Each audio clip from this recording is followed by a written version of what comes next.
Chapter 559. At the end of last month, Baoyu's father's father said that it was okay not to read the book reviews. I deeply agree with him. Recently, I haven't read much, so I haven't added much. Please understand. The reason I haven't read it is because I have always been the kind of trash most easily affected by emotions. I can tolerate criticism and accept criticism, but that doesn't mean I like criticism, especially the glorious, correct, and great kind. Today, I drank some wine and couldn't resist reading it. Many negative emotions rose to the corners of my lips like a treacherous official smile. I was unable to be happy. Writing a novel is making up a story. Once I explain it, it will become too boring. I can't say it. You will understand later. Regardless of whether I like it or not, I have to write it like this. In this world, there is no work that everyone likes to see. After all, I'm not the director of the Spring Festival Gala, and I do not plan on participating in the 5 ones. I understand that everyone likes this story, which is why they are discussing and criticizing it so seriously. However, I also hope that everyone can understand the irritation and unease of a person's body often staying at home and the mind often exploding. What I need the most right now is not advice or criticism, but the pleasure brought by praise or a calm space to write. These were some explanatory words, shamelessly asking for applause. One of Yin Bingyun's hands was broken and hung weakly by his waist. He looked at the eldest princess. His gaze appeared dim.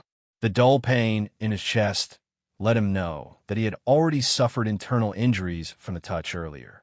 The aces of the Juanshang conference beside the eldest princess were not people he could stand against. At this moment, the 13 city gate guards had already been heavily surrounded by soldiers. The long spears were pointed at Xiaoyan.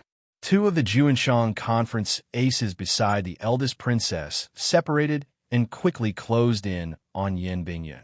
The sharp blades in their hands gave off a deathly stillness that enveloped his entire body. If only the emperor had listened to Nji back then and cleaned out the Juanshang conference. Before his death, Yin Bingyun couldn't help but think of this. He knew he was no match for these Jianghu aces, so he didn't extravagantly beg the Temple of Heaven to give him a chance to escape. He only pulled out something from his clothes with a heavy expression. Since there was a change in the city gate department, he had to report Zhang Duqing's fatal betrayal to Fan Xian in the royal palace before he died. Yin Bingyun's index finger grabbed the ring of the arrow. Looking at the 2 black sword shadows that were getting closer and closer, his pupils shrank. He spat out a mouthful of turbid air, tightly pursed his lips, and forcefully pulled. With a hiss, the command arrow ignited, but it didn't rise into the air because a small force had struck his wrist. A wisp of warm liquid splashed onto the back of his hand, causing his heart to tremble. This command arrow flew out diagonally. It didn't fly very far before it shot into the chest of a city gate department soldier and exploded with a pop. Yin Bingyun didn't lower his head. From the corner of his eyes, he could see that his hand was covered in blood. When his index finger reached into the ring, fear appeared in the eyes of the Juanshang conference ace closest to him. It was as if he had seen something unusually terrifying. Then, a thin line of blood appeared on the ace's neck. The line of blood spread out in an instant and became a bloody gash. One could see the ace's ghastly white throat bone, unusually disgusting trachea, esophagus, and blurry flesh. With a crack, the ace charged in front of Yin Bingyun and knelt down with a thud. Jolted by the force of the attack, his throat, which had been sliced open, was powerless to hold onto his head. With the vertebrae at the back of his neck as the center, his head flipped weakly to his back. The upside-down, pale, dead face stared with wide eyes at the eldest princess and Zhang Duqing, who were protected by layers of aces and soldiers. Fresh blood sprayed out of his throat like a fountain and struck Yin Bingyun's hand, painting his entire hand a bright red. Coincidentally, it also prevented the arrow of command from rising into the sky. The other Juanshang conference ace who had charged over faced an even more wretched fate. He didn't charge in front of Yin Bingyun at all. His gaze only caught a faint shadow reflected by the torch passing in front of him. He felt a coldness at his throat. A delicate and lusterless sword stabbed out from behind him on the right. With unusual stability and ruthlessness, it pierced through his neck at high speed and came out from the other side. With a hiss, the tip of the sword extended and then retracted like a viper's tongue. Like lightning, it left his neck. The expert's Jinshi and life force also left his body along with the sword that had left his neck. His eyes were wide open like a dead fish, and he tried to cover his neck with one hand, but he found that he could no longer control any of the muscles in his body. His legs began to soften, his eyes began to darken, and he began to lose control of his bowels. He fell down and rolled on the ground like a gourd. He rolled past Yin Bingyun's frozen body and touched the high threshold of the city gate office before stopping. He was full of vigor, and a foul stench emanated from his body. In a flash, a sword that seemed to have stretched out from hell used a terrifying method to finish off 2 Junshan conference aces. No one could react to what had happened. Even Yin Bingyun, whose life had been saved, couldn't react. He stood in shock where he was.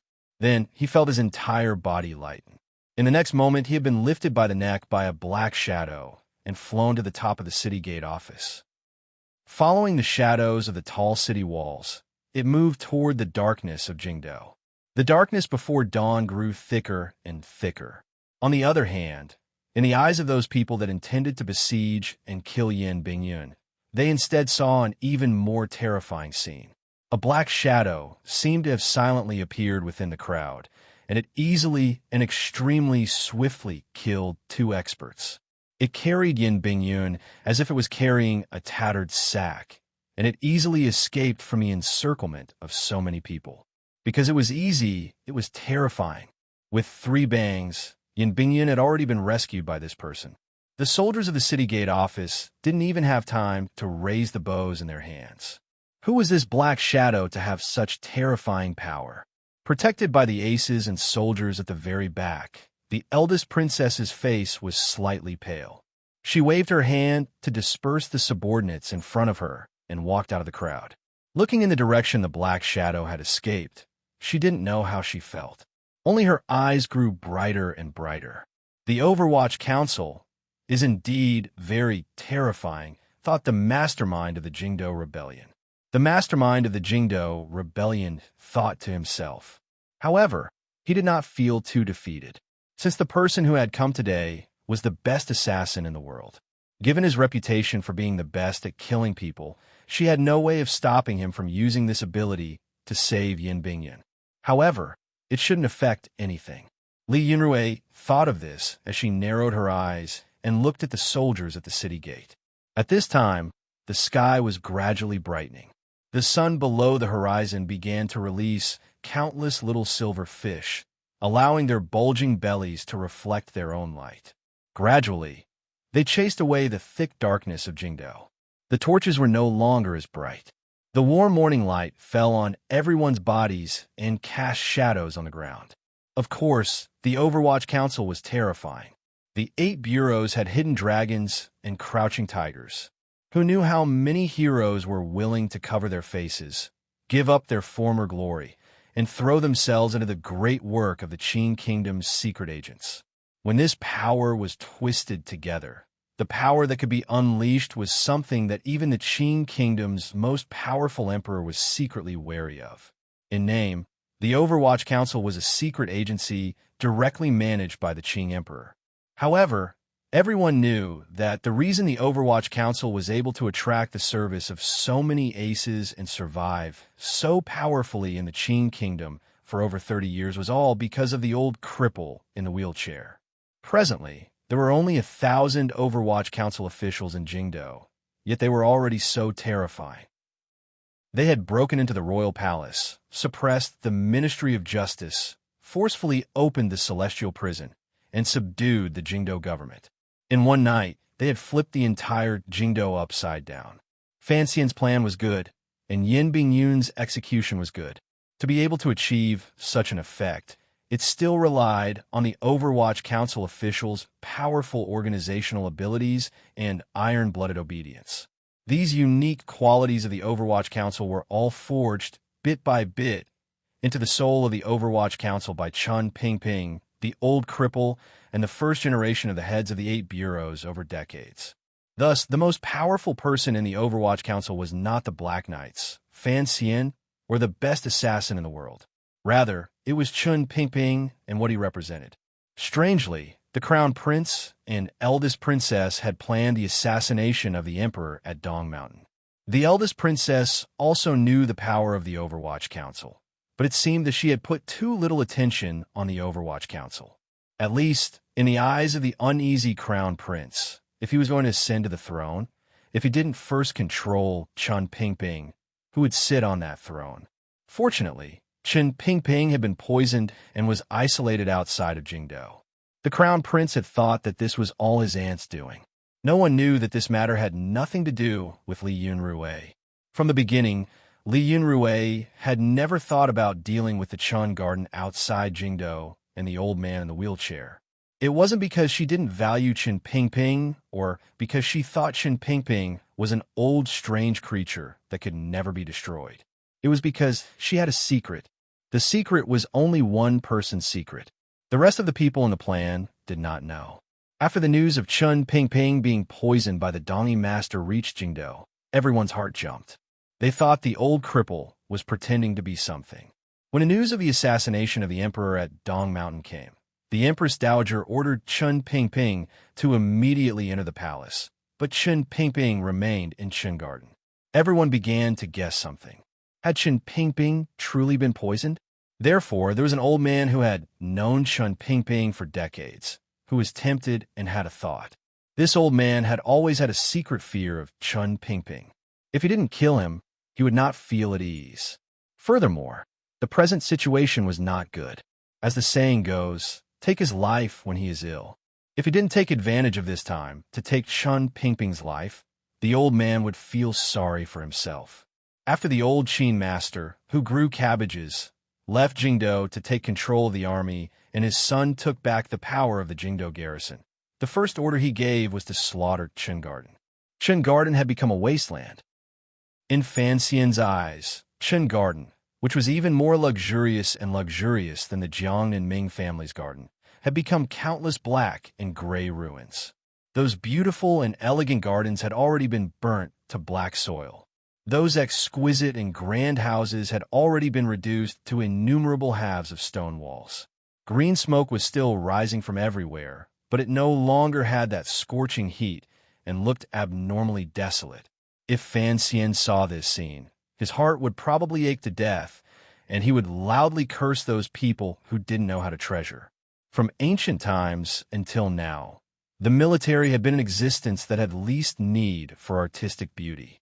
Thus, when a branch of the Qin family's army charged into Chun Garden with lightning speed, it was only natural that they set a fire. The reason for this fire was not similar to the fire of the 8-Nation Coalition Army. The bandits of the 8-Nation Coalition Army thought there were too many things and couldn't move them away, so they simply burned it and didn't leave it for the people. The reason the Qin family's army set a fire was because they hadn't stolen anything or captured anyone. The traps outside Chun Garden that had once terrified Fan Xian still existed. The Qin family's army had only broken into Chun Garden after over 300 people had died. However, they didn't find a single living person in Chun Garden. What welcomed them was an empty garden. Director Chun, who was rumored to be poisoned and bedridden, was not in the garden. His beautiful serving girls were also not in the garden. The servants were not in the garden. Everyone seemed to have left a long time ago. They had left unusually cleanly. Even the paintings hanging on the walls of Chun Garden had been taken down. Chun Pingping liked those paintings. This army, controlled by the Qin family, was mainly made up of the Jingdo garrison. The leader was a general of the second generation of the Qin family. He was Qin Heng's cousin. He looked at the empty Chun Garden in exasperation. Thinking of how he had led the army to attack and had died so many people only to occupy an empty garden, he couldn't help but want to vomit blood. In his anger, this Qin general had set a fire. In the raging flames, he ordered a fast horse to report back to the Yuantai camp. He didn't dare lead the army back because the old Qin master had given a death order. Since he had moved against Chun Garden, he had to kill Chun Pingping before he could return to the army. Helpless, he could only wipe away his usual pride and respectfully ask the black-clothed man beside him for advice. This black-clothed man had been sent by the old man to help him. On the way the army had attacked, he had said that Chun Garden would be empty at this time. At the time, this Qin general still didn't believe it. Now, he had no choice but to believe it. He sighed in his heart. After all, he was an elder of the Overwatch Council. He knew Chun Pingping's power and calculations much better. The masked Yin Ruohai rode beside General Qin and said, "Since the director has left, then you should be mentally prepared. Don't think about catching him in a short amount of time." General Qin paused. Yin Ruohai glanced at him and mockingly said, "Don't forget, he is Chun Pingping." After saying this, he pulled the horse's head and rode out of Chun Garden. He could not bear to look at the raging fire in Chun Garden behind him. He thought to himself, "I wonder how this general who set fire to Chun Garden will be cut into pieces by the headmaster in the future." He was a member of the Qin family. This secret seemed to only be known by the Qin family. The crown prince and eldest princess did not know. However, he was a member of the Overwatch Council. This secret was truly only known by the Overwatch Council. Of course, the Qin family did not know. Jingdo gradually became a city of danger. Memorials from various roads and counties entered the capital, but no edict came out of Jingdo. Fortunately, in this day and age, the exchange of information was inconvenient. Everyone was used to a slow pace. Even if the provinces around Jingdo felt it was strange, they did not panic because of Jingdo's dangerous situation. At least, for the next few days, the entire Qin kingdom, other than Jingdo and Dongshan Road, was peaceful as usual. The morning in Weizhou was no different from the morning in Jingdo. The director of the Overwatch Council, Chun Pingping, who should have been in Jingdo dealing with the matter of the throne or treating poison in Chun Garden, raised his eyes to glance at the light in the sky above the courtyard. He furrowed his brows and began to raise his chopsticks to eat porridge and buns. Usually, in Chun Garden, the old man also liked to eat these two things. When the Empress Dowager's edict reached Chun Garden, this old ancestor of the Qing Secret Service immediately ordered his servants to prepare a carriage and pack his luggage. He did not return to the capital. Instead, he slipped away with unusual speed. Fan Xian and the great prince stood on the palace walls with worried faces, thinking about running away. Unexpectedly, the elder closest to them did this much more cleanly and efficiently than them. After a group of carriages left Chun Garden, they circled around the countryside to the south of Jingdo. The Qin family's army behind the carriages continued to persevere in searching for the whereabouts of the carriages, intending to kill them in one fell swoop. However, Chun Pingping was not in a hurry. The carriages did not increase their speed. They didn't even purposely hide their tracks. They only lured the army to circle behind them. The carriages circled 3 times to the south of Jingdo. The army also circled 3 times. The reason they never ran into them, other than the Overwatch Council's powerful intelligence network among the people outside the capital and their ability to hide their tracks, was because the army had an excellent guide. Yin Ruohai led the Qin family to chase after Chun Pingping. Even if one thought with their buttocks, one would know that as long as Chun Pingping was not willing, then they would never catch up. The fleeing carriages, which seemed to be on a tour, finally stopped in a manor outside Weizhou, the largest province to the south of Jingdo. Chun Pingping estimated that it was about time. Chun Pingping was eating porridge. His teeth were fine, and he was not leaning against the wall. However, the Overwatch Council elders sitting beside him looked at the director's gaze and felt that he was somewhat shameless. Jingdo is in such a mess, and your 2 nephews are risking their lives. How could you have the heart to run away by yourself? There were 3 people sitting around Chun Pingping's breakfast table. One was an old servant who had served him for decades in Chun Garden. The other was the previous head of the 7th Bureau, the Baldy, whom Fan Xian had once seen in the Overwatch Council's celestial prison. The other was one of the wings of the Overwatch Council, who was as famous as Wang Qinian, Zhongzhe. From the back of the manor came the faint sounds of young concubines washing up and joking after waking up. These women did not know that they were fleeing. The expressions of the three Overwatch Council elders were not very good. Zhong Jue pressed his lips together and moistened his nervous and parched lips. The pursuers are close. Director, we should make some plans. They are about to move their troops back. This matter is not urgent. Chen Pingping put down his chopsticks and wiped his mouth neatly. Go out and make arrangements. Yes. Zhong Jue and the bald head of the 7th Bureau accepted their orders and left. Only Chen Pingping and the old servant were left in the courtyard. Suddenly, Chen Pingping began to cough uncomfortably. The old man's face became blood red and then quickly became a deathly white. A trickle of blood seeped from the corner of his lips. The old servant cried and said, Master, we have to call Sir Fei back. Otherwise, what will we do with the poison?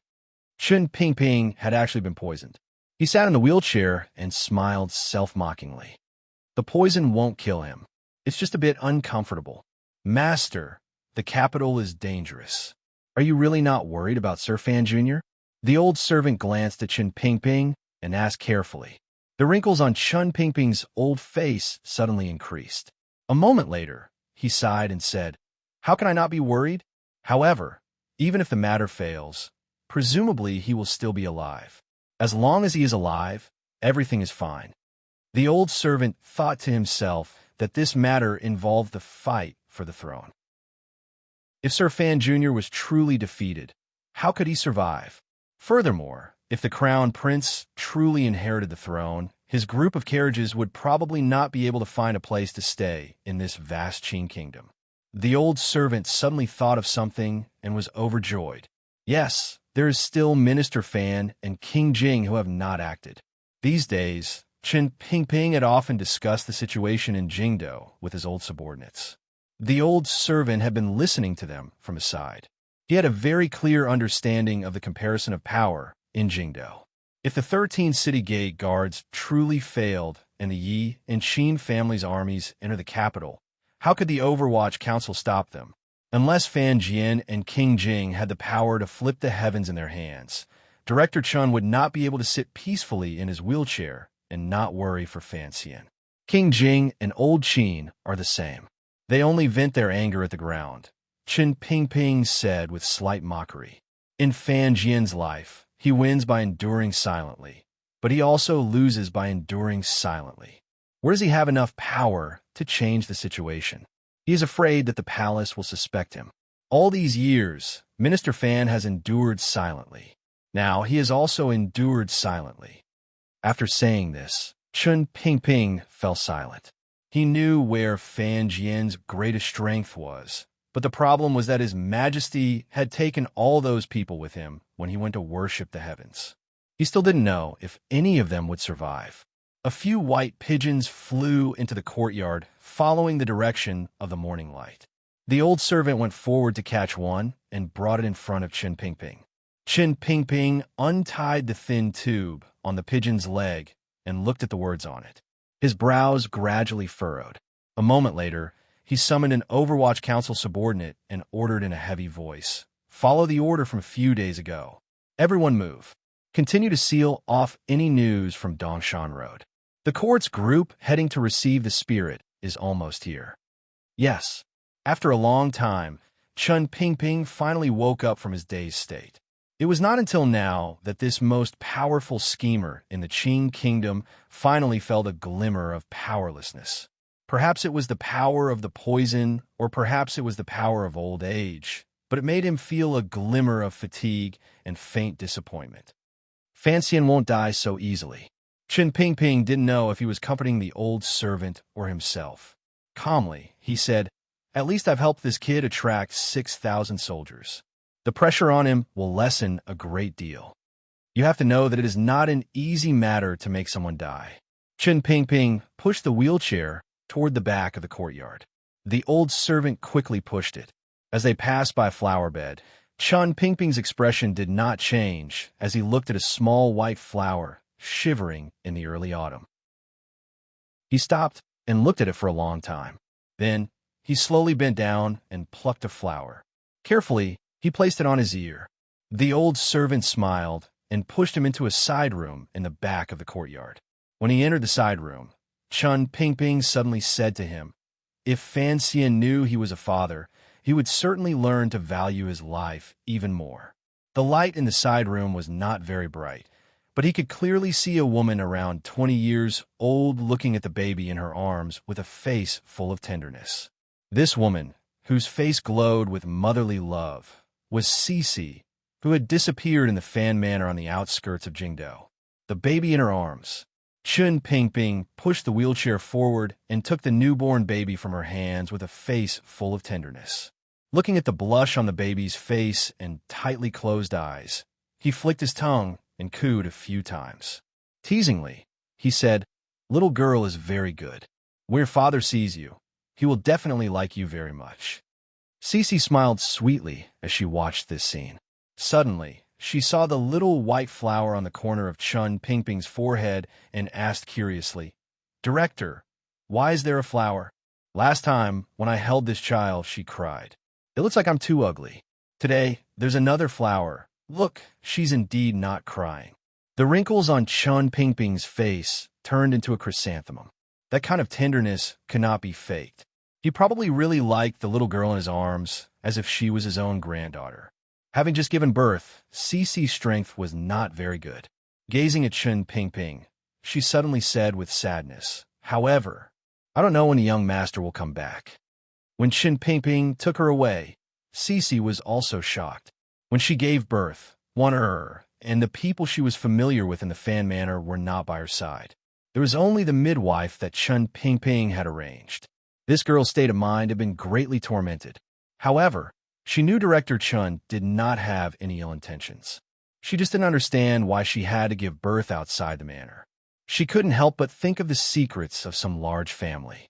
Her mood had always been low. In a few days, Fan Xian will be back. Chun Pingping smiled and comforted her. The most important thing for a pregnant woman is to be happy. That's why he asked me to take you out for a walk. This reason was clearly a bit far-fetched, but Cece's mind was clearly not very good after giving birth. She actually believed it. "You rest first." Chun Pingping was so happy that he refused to let go of the little baby girl for a moment. He said to Cece, "I'm going to take the child out for a walk." Cece said, "You can't let the wind blow." Chun Pingping nodded obediently.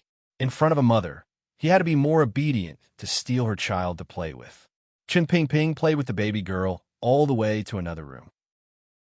He said to the person in the room, "Let me show you Fan Xian's daughter." The person was tied up tightly. His expression was uneasy and sad. Hearing these words, he suddenly became happy and said, "Director, has the young mistress given her a name?" He suddenly saw the little white flower by Chun Pingping's hair and said with a thought, "Let's call her Fan Xiaohua. Sir will definitely like it." The person who gave a name was Fan Xian's trusted aide, Wang Qinian. No one knew how this person had escaped from Dong Mountain or why he had been tied up in Chun Pingping's room. Chun Pingping glared at him and said, "What dog sh*t?" Wang Qinian had clearly lost a lot of weight. It looked like after escaping from Dong Mountain, he had suffered a lot on the way. He looked at the little baby girl in the director's arms.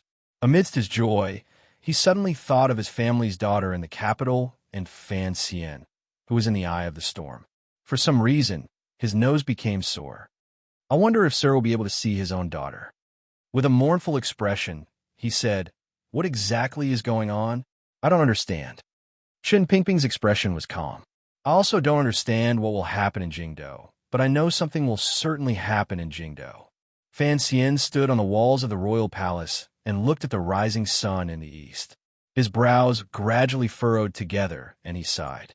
Up until now, he still had not found one and Bao's whereabouts.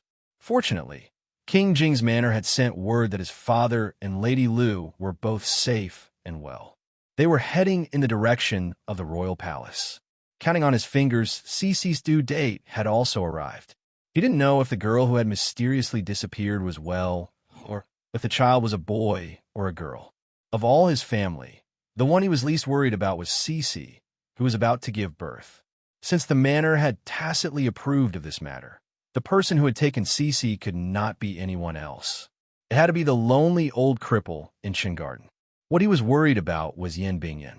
After Yin Bingyan entered the city gate department, there had been no news. There was also no sign of the Overwatch Council person responsible for reporting information. All of this indicated that something had gone wrong. Fan Xian notified the Great Prince to begin making arrangements. He was only confused as to why Yin Bingyun had not sent out a signal. The morning sun leaped over the horizon. Fan Xian's heart suddenly jumped. It was as if he felt that something beautiful was happening in the world. Chapter 560. Yuan Hongdao struggled to wake up. There was a sharp pain at the back of his head. He didn't know what environment he was in. His long life of hiding among enemy factions had made him used to constant silence. Like Wang Qinian, this Overwatch Council official actually had countless questions in his heart. Half a year ago, when the Emperor first took action against the eldest princess, although Yuan Hongdao didn't know the reason the Overwatch Council was able to sweep clean the eldest princess' apparent power within an hour was because they relied on this so-called top strategist in Xinjiang. What had puzzled Yuan Hongdao for the past half year was that, after that operation, he should have left his life as a spy. According to the rules of the council, he should have chosen a place with beautiful mountains and clear waters to retire with honor. However, after escaping from the courtyard, Yin Ruohai had told him to return to Xinjiang. Return to Xinjiang. The eldest princess Xinjiang strategist had luckily escaped the Overwatch Council's pursuit. Logically speaking, he should be returning to Xinjiang. However, Yuan Hongdao sensed something else from the Overwatch Council's order. If after that night of thunder and rain, the eldest princess was destined to fall and be forever imprisoned, then why would Director Chen call him back to Xinjiang? What exactly was the court thinking? What was he going to do in Xinjiang?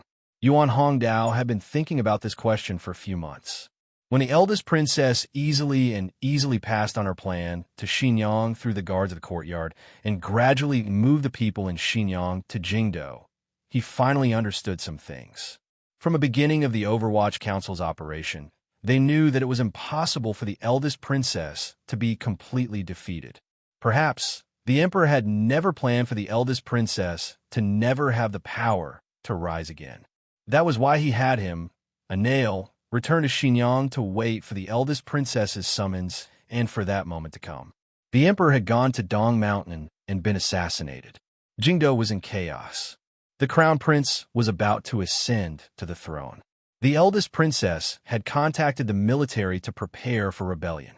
Even if the eldest princess did not let Yuan Hongdao know when she planned the Dong Mountain situation, Yuan Hongdao had personally participated in all of the subsequent events. He had already learned of the news at the beginning of the eldest princess's plan. It seemed that it was time for him to display his abilities as the top spy in the Qin kingdom. However, Yuan Hongdao was shocked to find that he was unable to pass on the information. He was unable to notify the Overwatch Council. All the channels were instantly disabled, and the bridge of one-way communication was mysteriously cut off. Yuan Hongdao was unable to contact Yin Ruohai, much less Chen Pingping. For a spy of his level, it was even more impossible for him to directly rush into the Overwatch Council and yell. His expression was calm, but his heart was terrified and uneasy. He didn't know exactly what had happened in the Overwatch Council. This kind of uneasy state continued until Fan Xian finally broke into the palace and began to use the martial power of his subordinates to sweep away the opposition in Jingdou. Yuan Hongdao had secretly cooperated with the Overwatch Council's actions and allowed the eldest princess' temporary royal courtyard to be taken. However, he knew that Fan Xian had already made a fatal mistake. Thus, in the last moment, he took the risk of calling out to the Overwatch Council official. He didn't trust anyone. In comparison, since he couldn't contact Chen Pingping and Yin Ruohai in the entire court, the only person he trusted the most was Chen Pingping's successor, Sir Fan Jr. Unfortunately, he didn't know what kind of a hothead Mu Feng was, so he was miserably knocked down with one punch. Yuan Hongdao calmed his breathing and opened his eyes. He discovered that he was in a corner tower above the imperial city, and in front of him was a handsome young man who was looking at him with a worried expression. Yuan Hongdao knew this person's identity. Although he didn't know why this person would personally interrogate him at such a tense moment, Yuan Hongdao directly said, Zhang Fang belongs to the eldest princess. Fan Xian nodded and didn't say anything. The commander of the 13 city gate guards, Zhang Fang, had the courtesy named Duching. Everyone thought he was a righteous and loyal figure. Yet, he belonged to the eldest princess. This reality was enough to shock everyone. However, it was no longer able to add too much worry to his already helpless emotions. Yin Bingyun had not returned. The official responsible for keeping watch in the council had also not returned. There had to be something wrong with the city gate guards. Unfortunately, Yuan Hongdao had woken up too late. Fan Xian sighed in his heart. It was almost dawn. The Jingdou city gate guards had fallen. The Yi and Qin families' armies had entered the city at some point. At such a critical moment, he shouldn't have thought of Yuan Hongdao. However, looking at the officials resting in Taiji Palace, he, filled with helplessness, suddenly remembered the words his father-in-law had once said to him in Wuzhou. Other than Chun Pingping and Fan Jian, there were 3 people Lin Ruofu feared in court. Other than Chun Pingping and Fan Jian, it was the old Qin master who led the army. This powerful figure had told Fan Xian seriously that he would not give his trump card in court to Fan Xian in case the tree stood out in the forest and was blown down by the wild winds. Unless when a new emperor ascended the throne. Presently, the Qing emperor had already died. Fan Xian was in Jingdou helping the 3rd prince steal the throne. Thus, the Lin civil officials in Jingdou tore off their disguises and stood behind Fan Xian, following the scholars who ensued to stop the crown prince from ascending the throne. Fan Xian thought to himself that his father-in-law had been clever his whole life. His timing was very accurate. However, he didn't know if he would succeed this time. However, Prime Minister Lin's last words were remembered clearly by Fan Xian. If the capital truly becomes chaotic in the future, perhaps Yuan Hongdao can help you. A year ago, Lin Ruofu had calculated the Dong Mountain incident. Fan Xian admired his father-in-law's foresight to the point of prostrating himself on the ground, so he did not forget this move he had given him. When he sank into a dangerous situation he could not extricate himself from, he immediately thought of the top strategist in Xinyang under the eldest princess' command. Indeed, Sir Yuan was a spy the Overwatch Council had planted in Xinyang. This reality shocked Fan Xian and immediately made him vexed. If he had known of the problem with the city gate guards earlier, he and the Great Prince would not have been so passive. In the end, it was still too late. In the end, this was still a matter of fate. He didn't know how much longer his good luck could last. Yuan Hongdao stared into Fan Xian's eyes and said, "Why have I been unable to contact the council?" Although these words were calm, there was no lack of anger in them. There was none of Sir Yuan's usual ease. He had precious intelligence on the eldest princess side in his hands, but he was unable to provide it to the Overwatch Council and court. His loyalty to the Qing kingdom and the emperor made Sir Yuan feel that something was very strange. Thus, he became angry. Fan Xian was silent and didn't know what to say. If possible, he wanted to personally ask Qin Pingping. The morning wind blew into the tall corner tower of the royal palace, causing the smell of blood from last night to gradually fade. The smell of burning in the private residences in Jingdou also disappeared. However, the pitiful commoners still did not dare to leave their homes. With great fear, they closed their doors and hid in their beds, praying that the killing game of these major figures would quickly end. Above the royal palace, the bugle horns rang out repeatedly. The sound was powerful and powerful. No one knew how far it could travel.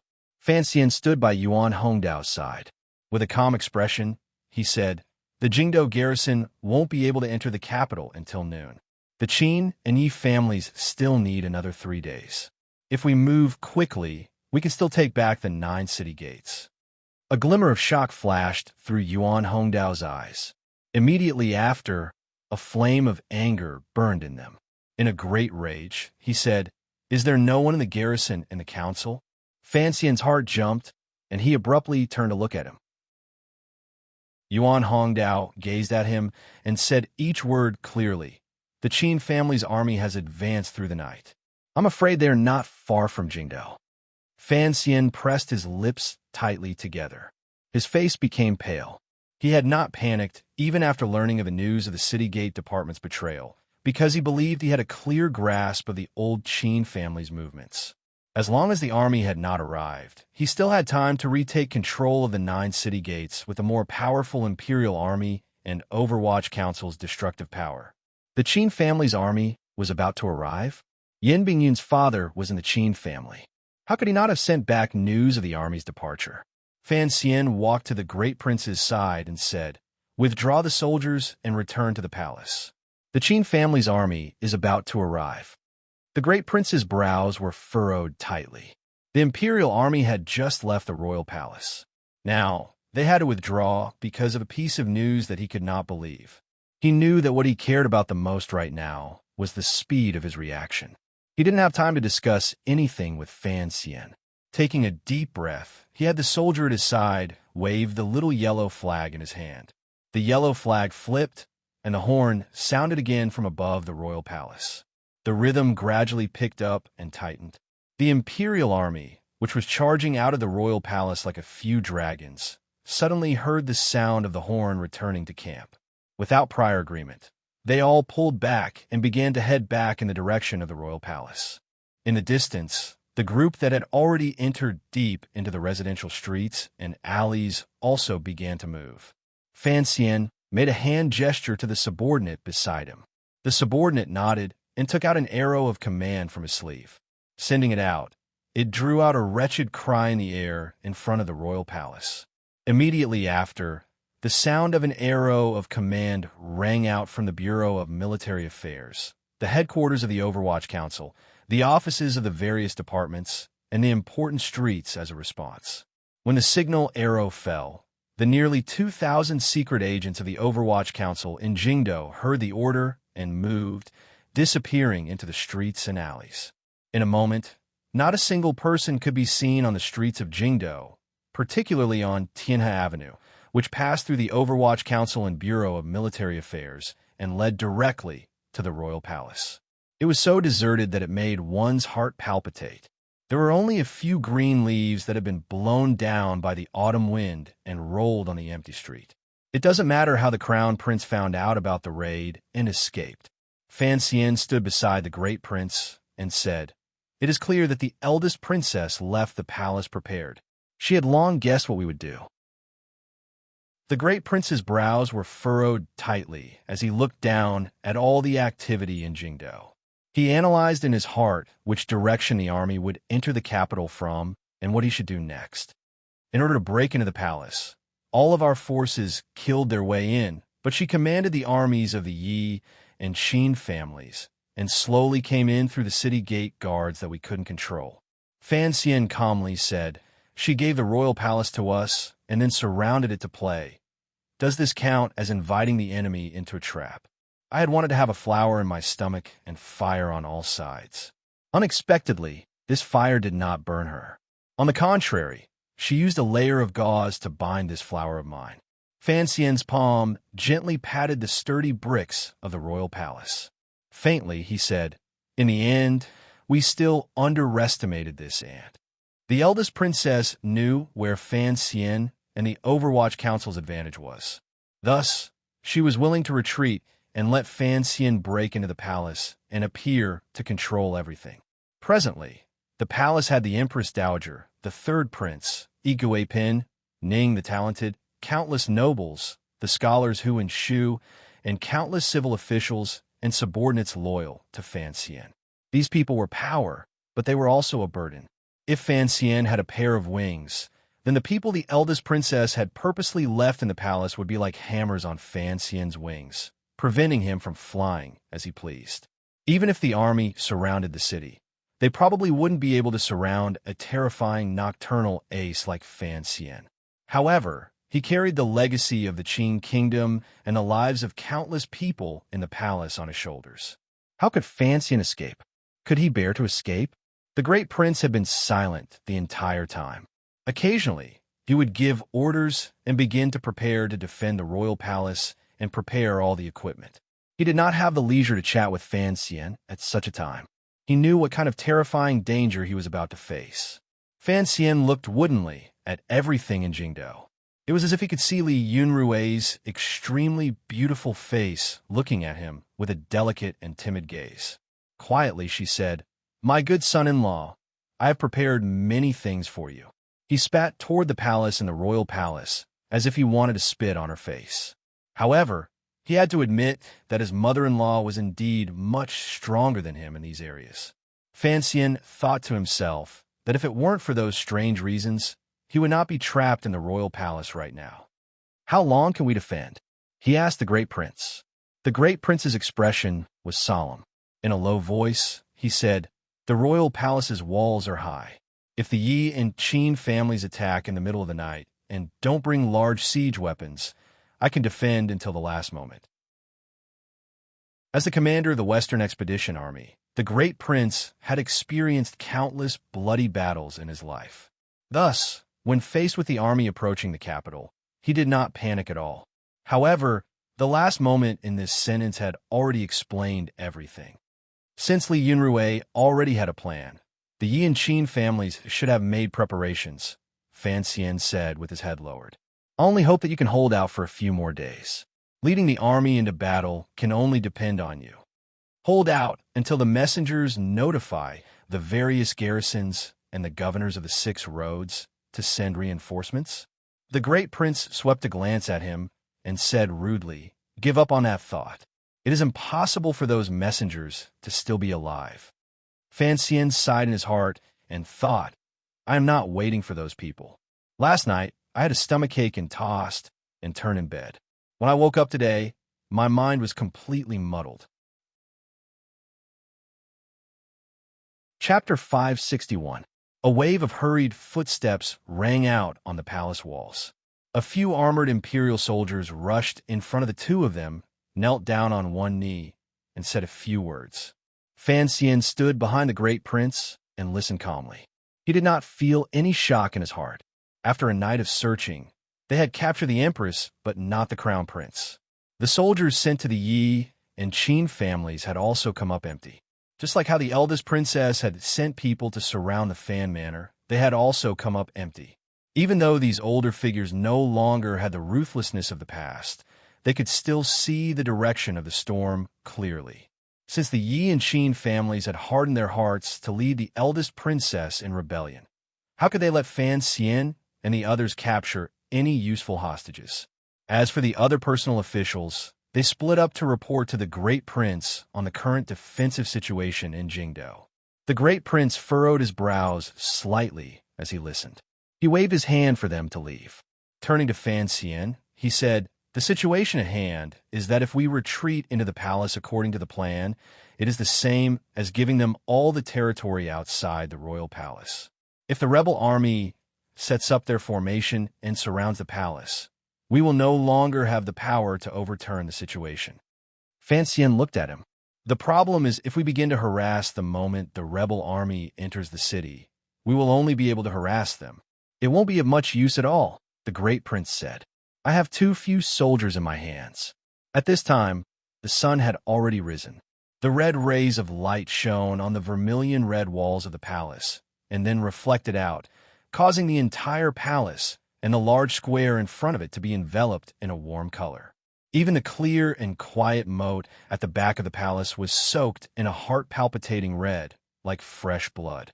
"If we want to delay, we must attack the moment they enter Jingdou." The great prince looked at the morning sun and narrowed his eyes. The great prince looked at the rising sun and narrowed his eyes.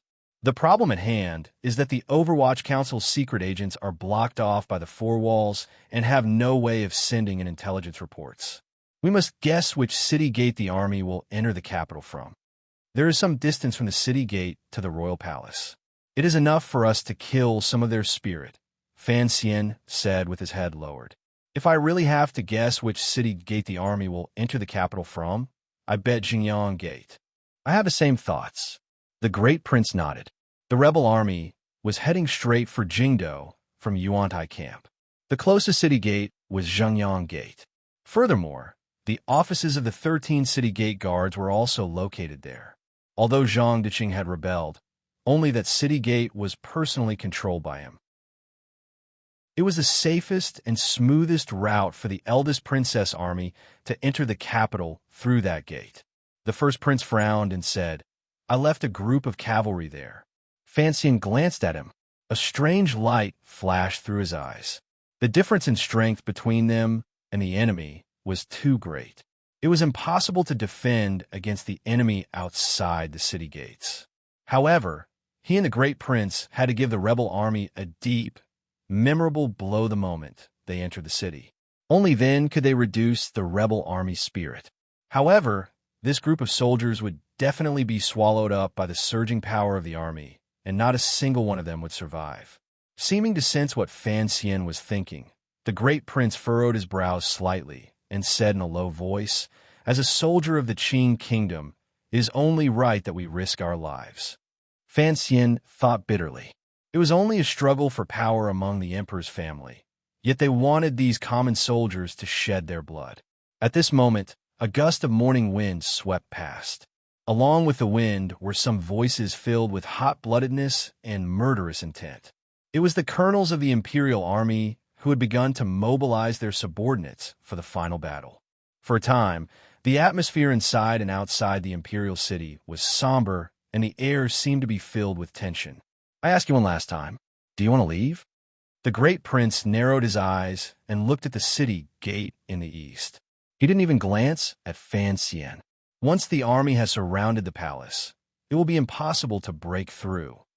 He and Fansian had discussed this a number of times. The great prince was willing to lead the imperial army to lure the rebel army into Jingdo to carry out a bloody slaughter. Fansian, with the help of 1,000 Overwatch Council secret agents, would lead the people in the palace to find a way out, kill their way out of the city gates, and quickly head south to Weizhou. Fansian gently shook his head, just like he had the last few times they had discussed it, putting aside the possibility of success in breaking through. Even if they could, he would not let the great prince be torn to pieces by the eldest princess's army alone. Furthermore, he still had a great hope in his heart that kept his feet firmly on the palace walls. He followed the direction of the great prince's gaze and stared at the increasingly solemn Zhengyang Gate under the rising sun. He didn't say a word. Jingdo did not wake up with the rise of the sun. Hundreds of thousands of commoners stayed in their homes in fear, straining their ears to listen to the movements outside. The streets between the private residences, Tianhe Avenue, and various yamens were all empty and silent. It was so quiet and cold that it made one feel that the early day was still an endless night. Jingdo had become an isolated city, a dead city. An ominous sound suddenly came through the morning wind. It seemed that the heavy Jingdo city gates had been opened by someone. There was no sound of horse hooves or horse neighing. There was no sound of armor and long swords clashing against each other. There was no military banner fluttering. At such a distance, one shouldn't be able to hear the sound of the city gates opening and closing. In such a deathly silent Jingdo, any strange movement from the city gates would touch on the sensitive thoughts of the people in the royal palace. Fansian abruptly turned his head and looked in a few directions to the west and south.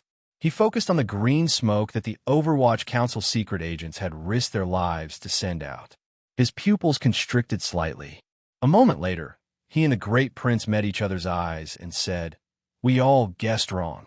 The expression on the great prince's face was extremely serious as he nodded his head. Green smoke rose in all directions as the horn gradually sounded. Looking down from the royal palace, one could see that dozens of clumps of dust had appeared on the outer walls of Jingdo in different directions. The sound of hooves was like thunder. It was rumbling from the city gates, following the roads in all directions in Jingdo toward the royal palace. Fansian and the great prince had guessed that the rebel army would enter the capital through Zhengyang Gate. They had not expected that the rebel army would enter the capital so openly and forcefully from all 9 city gates at the same time. The two princes on the palace walls sucked in a breath of cold air and wondered just how many people the eldest princess had in the rebel army. They dared to divide their forces to enter the capital through the 9 city gates and openly suppress the city, creating such a terrifying scene. In an instant, Jingdo was surrounded by smoke. outside Jingdo's Zhengyang Gate. The yellow earth was crushed and crushed by the galloping hooves of horses. It was then kicked up and turned into a cloud of dust and smoke. It gradually rose and became a cloud of yellow smoke, blocking out the light from the rising sun above the horizon. It made both inside and outside the city gates somewhat dark. The 5,000-man cavalry army rode in a row of 5 at a steady speed toward the wide, open Zhengyang Gate. Everything appeared silent and fast. The dust kicked up by the horses' hooves was swept into the city gates by the charge of these fine horses. It looked like a headless and tailless yellow dragon struggling endlessly into Jingdo with the intention of swallowing those pitiful commoners. In the yellow soil that filled the sky, a large military flag was fluttering in the wind. A large Qin character was painted on the black flag. The last stroke of the Qin character was forcefully thrust out. It looked like an indestructible power. Even in the sky full of dust, it was still full of murderous intent. The former deputy of the Bureau of Military Affairs, the present commander of the Jingdo garrison, and the leading figure of the second generation of the Qin family, Qin Hung was under this flag. He calmly watched his army enter Jingdo with an unstoppable aura. He narrowed his eyes but did not cover his mouth and nose to avoid breathing in the yellow soil. He only calmly watched all of this. An unusually complicated emotion rose in his chest. As the commander of the Jingdo garrison, he was very familiar with Zhengyang Gate. He knew that if the city gates were tightly shut and they only relied on these 3,000 riders, they would probably not be able to charge into Jingdo even after 3 years.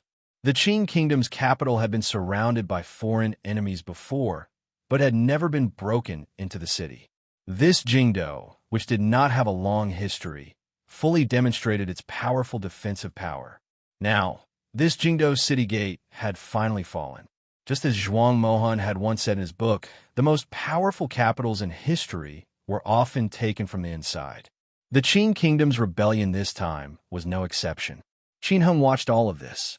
As a soldier of the Qin kingdom, his emotions were complicated. He felt great admiration and fear for the eldest princess, who had easily taken control of the 13 city gate guards.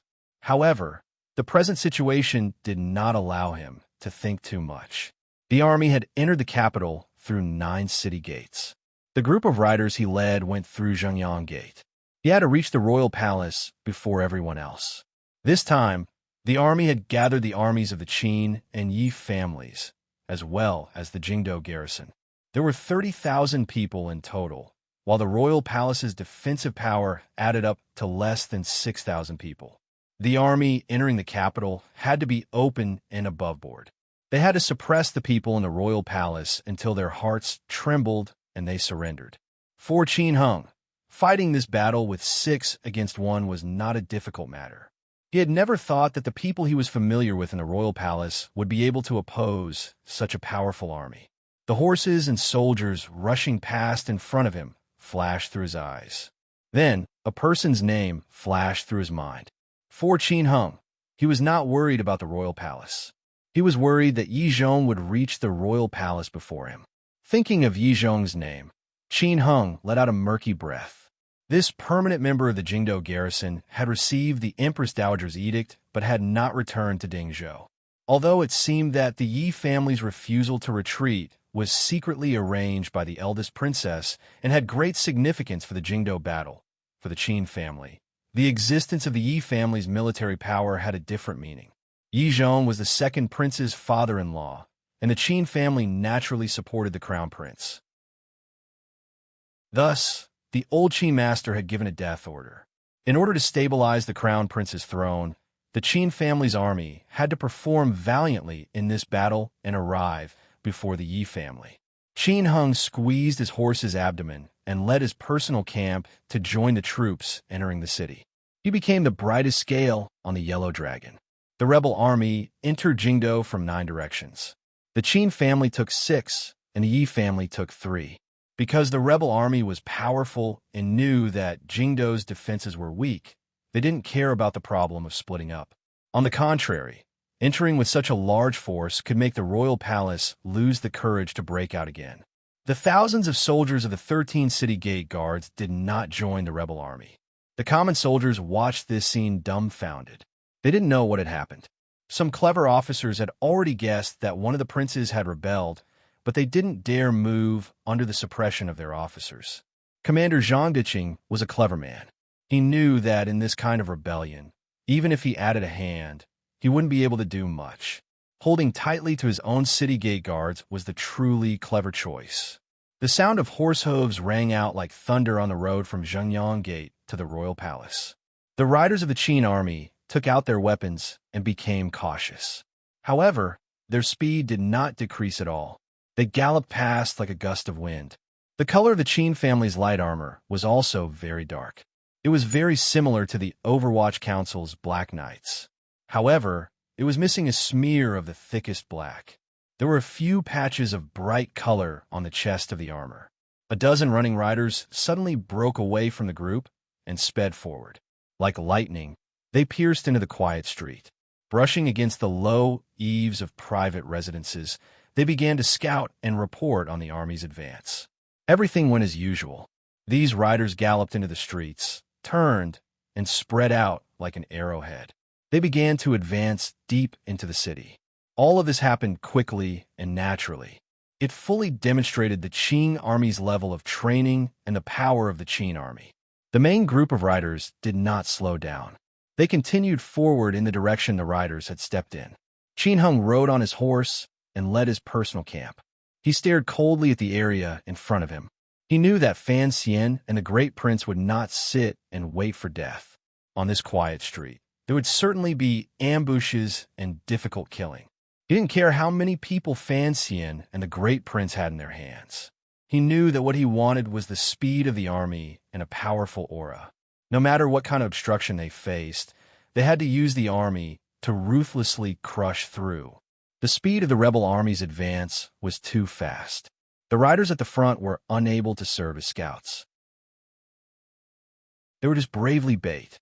They were a bit like the martyrs in Fan Xian's world who bravely rolled through minefields. They used their lives to touch the deathly, silent Jingdo and see just what kind of danger existed. However, the rebel army had already advanced 5,000 zhang from Zhengyang Gate. The dozen or so brave riders still did not encounter any snipers. Even when they could faintly see the eaves of the imperial palace illuminated by the rising sun, the streets were still quiet. About 300 feet away from the riders, the warhorses at the very front of the rebel army were breathing in Jingdo's air forcefully and maintaining a steady speed. At the same time, they began to whinny in pain. The whinny stopped. A number of warhorses fell to the ground at the same time. The warhorses' heavy bodies crashed ruthlessly into the green stone floor of the street, sending up a few strands of dust. It seemed to shake the entire street. The horse's head crashed heavily into the ground. Fresh blood spurted out. No matter how skilled the riders on the warhorses were, they were caught unprepared by this sudden change and fell to the ground. Before they could recover from the pain of their broken legs, a few black poison crossbow bolts shot out from the private residences on the side of the street and pierced ruthlessly into their bodies. Just as the first few warhorses fell to the ground and the riders were killed by the crossbow bolts, countless hissing sounds suddenly came from the quiet street. These sounds did not come from the mouths and noses of the galloping warhorses. Instead, they came from the ground. The streets of Jingdo were paved with square stones. The gaps between the stones were filled with yellow soil. The hissing sounds came from the fine yellow soil between the stones. At the same time, the yellow soil between the stones on the long street suddenly split open. There seemed to be some mysterious power on the two sides of the street. From the cracked yellow soil, thin black leather ropes shot up. The leather ropes were too thin and could not be tied to hooks. However, a faint light could be faintly seen. They should be thin needles dipped in poison.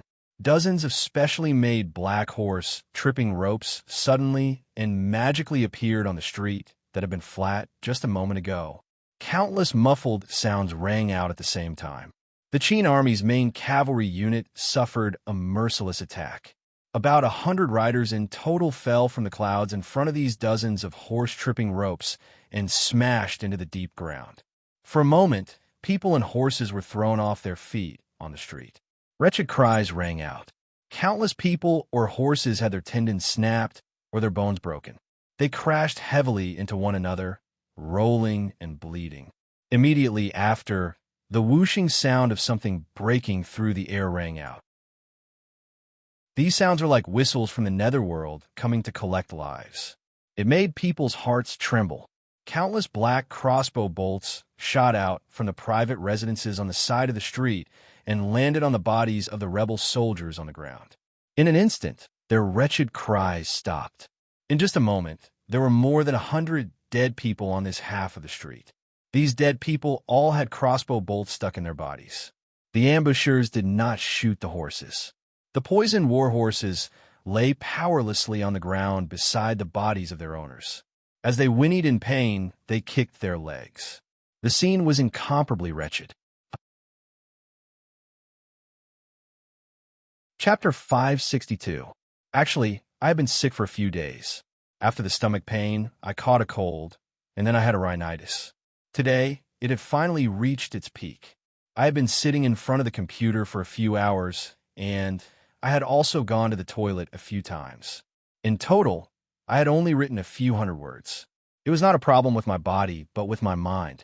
I had really been in so much pain that I could not write anymore. I did not write much in July, and the quality would definitely drop.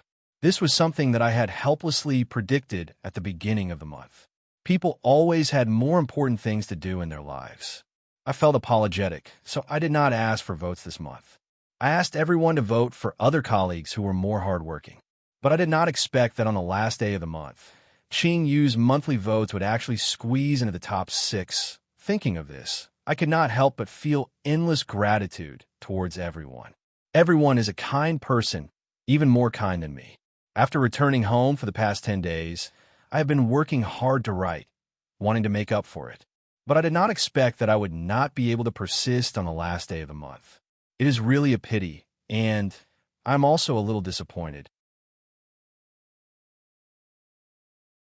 Chapter 563. On the first day of August, as usual, I am earnestly and sincerely pulling for monthly votes. Please give the monthly votes in your hands to me.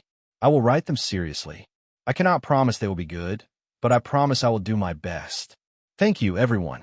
After this obstruction, the Qin family rebel army's momentum was forced to a halt. Their formation, bound by the Jingdo streets, couldn't help but panic. At this moment, a number of explosive shouts rang out from within the army. At the first instant, a clear and powerful order was given, stabilizing the vanguard camp. Immediately after, the shield-holding soldiers caught up from behind. Stepping over the pools of blood on Chong Street, they bravely broke through the wooden doors of the private residences on both sides of the street and charged into those dark spaces. For a moment, the streets were filled with the sound of killing, but the true situation of the killing could not be seen. With a crash, a large hole opened up in a private residence. A rebel soldier covered in blood was stabbed to death and fell out. Inside those private residences, there were still countless soldiers and Overwatch Council subordinates lying in ambush, carrying out a dangerous killing. The rebel army's discipline was strict. When Qin Hung coldly gave the order to use the lives of a large number of soldiers as the price to launch a counterattack toward the two sides of the street, the rain of crossbows attacking from all directions weakened. A bright knife light flashed. Dozens of treacherous horse-tripping ropes on the stone pavement of the street were neatly cut. These black leather ropes were like poisonous snakes with their heads cut off. They lay limply on the ground. The poisonous needles, shining with a metallic luster, were like the shiny liquid on the snakeskin. Qin Hung sat on his horse and stared ahead under the military flag. Abruptly, he picked up the horsewhip in his hand and lashed it down forcefully. A fierce general at his side gave a muffled grunt. Holding a long spear in his hand, he yelled, "Kill!" His legs squeezed the horse's abdomen. Leading hundreds of riders, he once again charged toward Chong Street. For a moment, there was only the sound of horse hooves rolling up like wind and thunder with an imposing aura. There were still wretched cries on Chong Street. There were still the sounds of knives sinking into bones in the private residences and the muffled sounds of bodies falling to the ground. It was difficult to see the figures of Overwatch Council subordinates. They only knew that these people were carrying out the killing work in the private residences on the side of the street. Gradually, blood seeped out from under the wooden doors. The fierce general of the Qin clan's vanguard camp ignored him and led his subordinates to charge on the long street. Only to see this person's long spear thrust out, stirring up a strong gust of wind, and with a cha sound, it pierced into a wooden door beside the horse. With a roar that shook the heavens, the general pulled back his spear. There was a black-clothed man on the spear. Fresh blood dripped from the spear. The tip of the spear had pierced through the chest of the Overwatch Council's secret agent. The general under the armor released a muffled groan. With a shake of his arm, the corpse on the spear tip was flung out like a paper bag. He took the lead on a horse and once again stepped over the corpses and pools of blood on the street. Once again, he galloped forward. The black spear in his hand was completely forged from iron and steel. It was mighty and powerful, and the spear was not weak at all. Along the street, it actually picked up 5 wooden doors and killed several people in quick succession. Qin Hung stared coldly at his most ferocious general from the back. He waved his hand and ordered the entire army to press forward. He was prepared to use a powerful military force to directly suppress the Overwatch Council snipers on both sides of the street. Although they had lost nearly 200 soldiers in their first encounter, Qin Heng's state of mind did not tremble at all. He had never thought that the Overwatch Council's methods in the dark could directly stop the advance of a large army.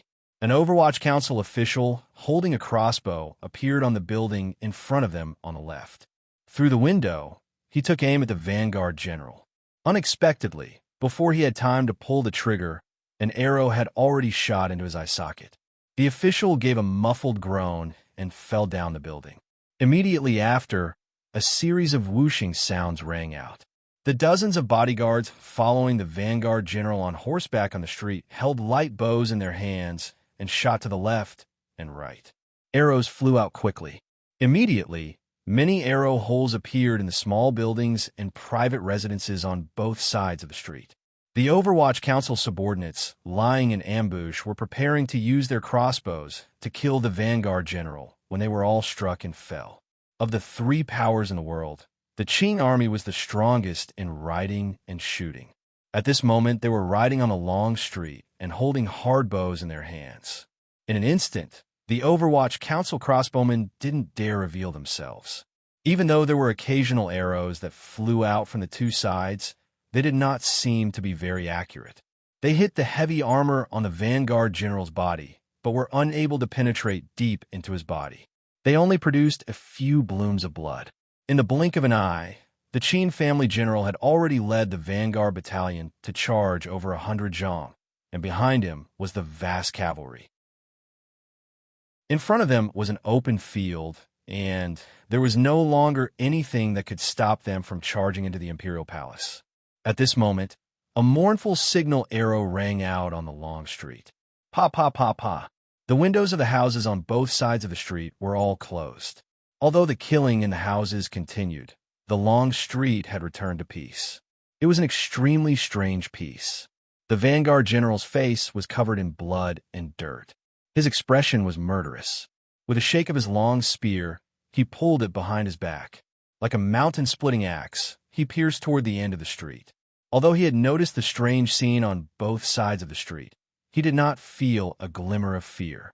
Now that the charge had been formed, how could the Overwatch Council's tricks stop the advance of the army?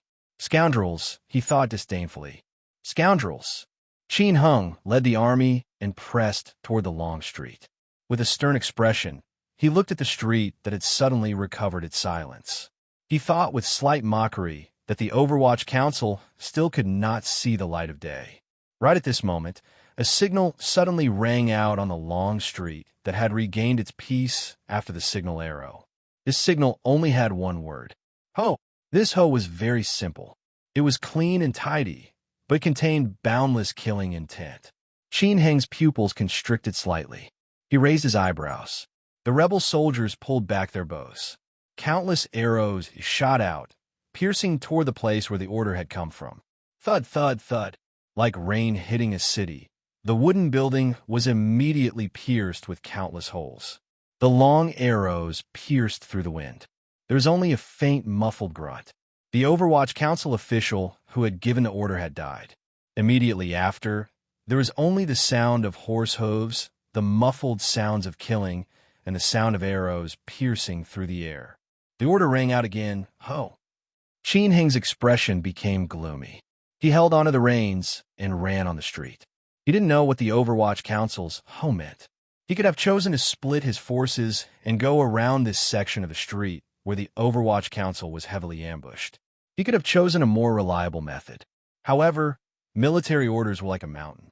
Since his father had ordered him to be the first to reach the royal palace, he had to maintain his speed, even if he had to pay an even greater price. Thus, he suddenly waved the whip in his hand.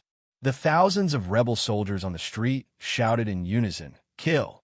Like a flood, the group of lightly armored rebel soldiers charged toward the empty and dangerous street. The vanguard general, who no one dared to stop with a long spear in his hand, had already led the dozens of riders behind him to the end of the street. Behind him, Zhenyang Gate glowed under the morning sun. The open space in front of him was attracting him. Further away, he could faintly see the royal palace still waiting for his attack. Thus, he was filled with heroism and courage. Then, he suddenly heard the thunderous sound of hooves. Then, he saw that at the empty end of the long street, over 200 cavalry had suddenly appeared. These cavalry had appeared at some point in time. They wore bright armor and held long blades in their hands. They silently and coldly waited for the rebel army to arrive. Beside these cavalrymen, there were more than 10 scattered corpses. They were the 10 or so scouts sent out by the Qin clan's rebel army. Not only were the scouts dead, but even the war horses had fallen to the ground. The Qin vanguard general's pupils constricted. He knew these riders were tough. Otherwise, they could not have killed a dozen of his subordinates without making a sound. It was the Imperial Army. He could no longer stop. The vanguard general gripped the metal spear in his hand tightly. The roughness and coldness of the spear made him feel boundless confidence. Then he squeezed his horse's belly and led the dozens of riders behind him toward the Imperial Army. The Imperial Army general's entire body was covered in armor. Only his eyes were exposed. There was not a glimmer of emotion in these eyes. There was only calmness, coldness, and determination. The coldness toward his own life and the determination to complete the mission the commander had given him. He raised the saber in his hand high. The edge of the blade flashed with light, making one shiver. He squeezed his horse's belly. The warhorse under him suddenly struggled and shot out like an arrow from a bow. Just like that, the hundreds of cavalrymen charged forward with indomitable courage. They were like two different colored torrents that were about to collide head-on. Just at this moment, an Overwatch Council order suddenly rang out on the long street that had just been silent for a moment. Release! The Qin vanguard general's eyes were blood-red as he watched the Imperial Army riders charging toward him at high speed. With an explosive roar, his horse suddenly sped up. He was just about to charge out of the street when he suddenly heard this sound. His state of mind was firm and ruthless. There was not a glimmer of panic or slowing down. He didn't care at all about the scoundrels of the Overwatch Council. What he cared about was the valiant Imperial Army in front of him. He had to open a bloody path for the general and a bloody path to the royal palace. A black shadow was thrown out from a private residence by the side of the street. It just happened to appear in the air in front of the vanguard general's horse. The vanguard general raised his elbow. The tip of the spear flashed. With a ripping sound, the black shadow was immediately torn to shreds.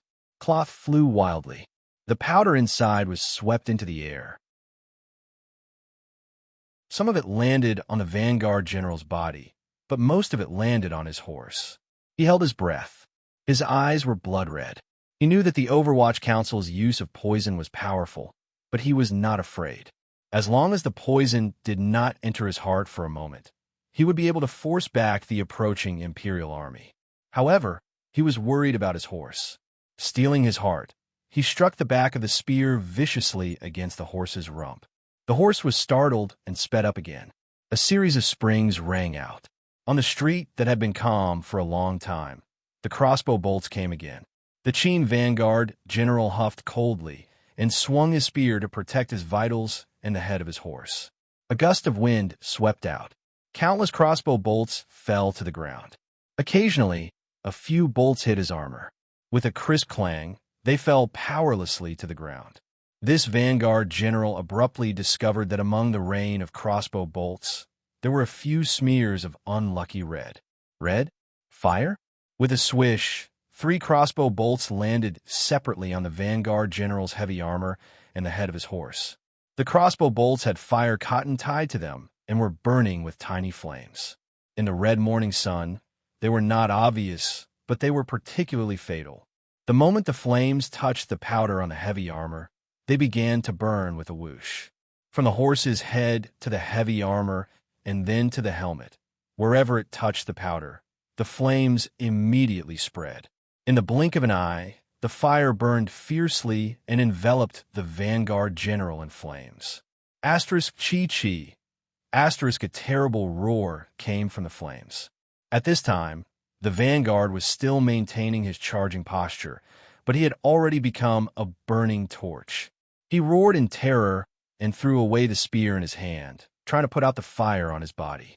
However, this had already become something he could never do. The fire the Overwatch Council had set was not so easy to put out.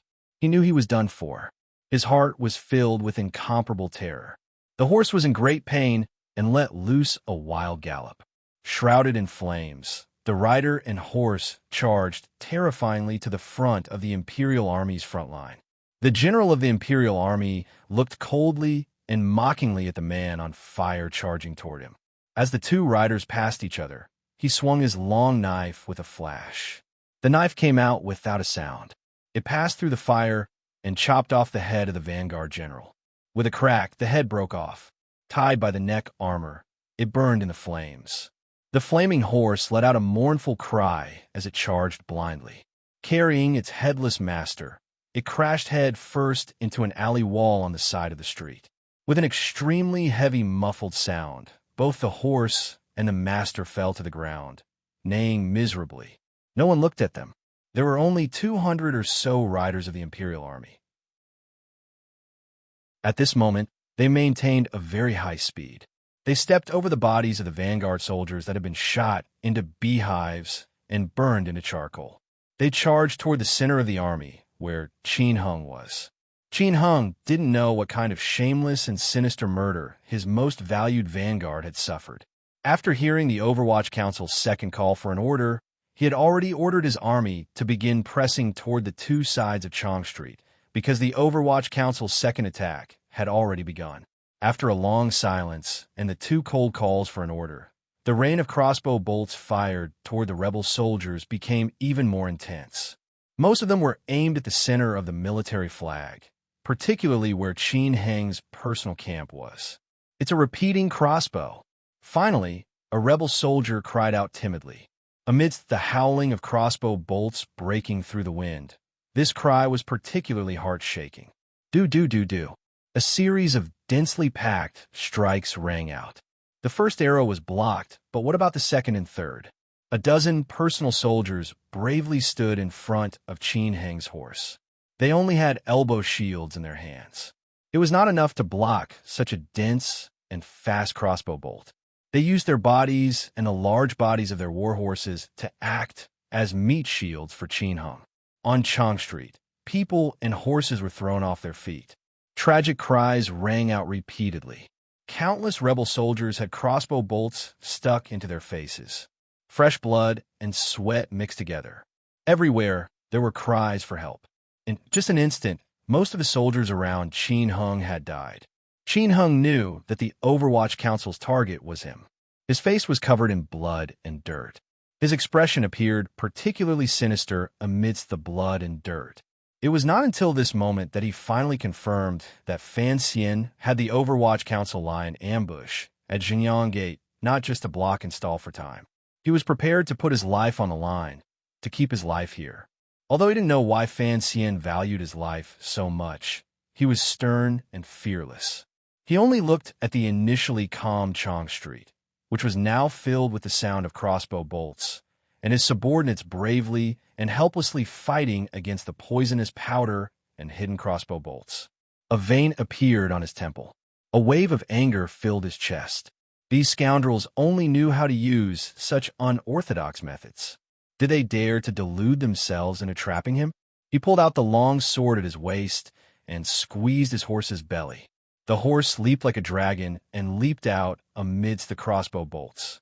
He roared, "For the Qing kingdom, kill!" The commander began to risk his life to charge the formation. The morale of the rebel soldiers rose greatly. In unison, they cried out "kill" and charged deep into the two sides of the street through the rain of crossbow bolts. They used their bodies and lives to slightly suppress the Overwatch Council's second wave of attacks. After all, the rebel soldiers had the advantage of numbers. As long as they could come into direct contact with the Overwatch Council officials hiding in the darkness, they would obtain the final victory. However, at this moment, the Imperial soldiers at the other end of the street had already charged over. There were only 200 riders, but it was like there were 2,000. Thunder rumbled and a murderous aura surged. Their power could not be stopped. Like a flood, they charged into the Qin family army, which had already been forced to scatter. Both sides wore armor and had knives in their hands. Murderous intent boiled to the heavens. Although the Qin family army's formation was a bit messy on the not very wide Chang Street, this was a head-on collision with no path of retreat. The two cavalries, which were advancing at high speed, had their first head-on collision on the long street below Zhengyang Gate. Like two large iron hammers, they fiercely smashed into each other, giving rise to an ear-piercing and incomparably terrifying loud sound. In an instant, countless riders fell from their horses and were trampled. The people on the horses were stabbed to death, squeezed to death, chopped to death, or shaken to death. Knives and spears collided, armor collided, and auras collided. Qin Heng looked at this scene with an ashen face.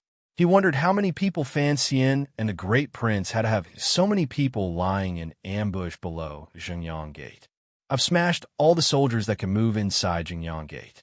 Fan Xian stared at the smoke in Jingdo and said with a heavy expression, "Although I hadn't guessed that they would be so powerful as to enter from 9 city gates, since they have smashed inside Zhengyang Gate, I had to make some noise."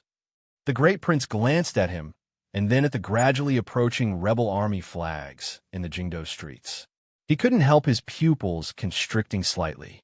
In the end, it is only one path. The general trend cannot be reversed. In that instant earlier, if you had charged out from inside Jingyan Gate, perhaps you would have had a chance to break out. The eldest princess must have backup troops outside Jingdo, Fan Xian said. Break out? What I used to break out? Didn't Jinggu take 200 black knights and disappear from Jingdo? The great prince glanced at him. Fan Xian didn't reply. He only looked at the square below the royal palace with a heavy expression. This square was very large. During the military parade, tens of thousands of people had lined up. At this moment, he could faintly feel the ground trembling. Presumably, the 8 paths of rebel soldiers were about to surround them. Even though he had long seen through the concept of life and death, he couldn't help but feel his heart begin to tremble. He raised his head and looked in the direction of Zhengyang Gate. He knew that the strength that he and the great prince had left outside the palace was mostly concentrated in that path. Regardless of who wanted to reach the palace from there, they would probably have to pay a heavy price. If he knew that it was the second-generation leading figure of the Qin family who was at this moment struggling to advance through crossbow bolts and poisonous smoke, he would probably laugh out loud. Fan Xian had always firmly remembered the Qin family's attack in the valley. However, he didn't know how many of those loyal Overwatch Council subordinates, as well as the Imperial Army's suicidal cavalry, would survive a moment later.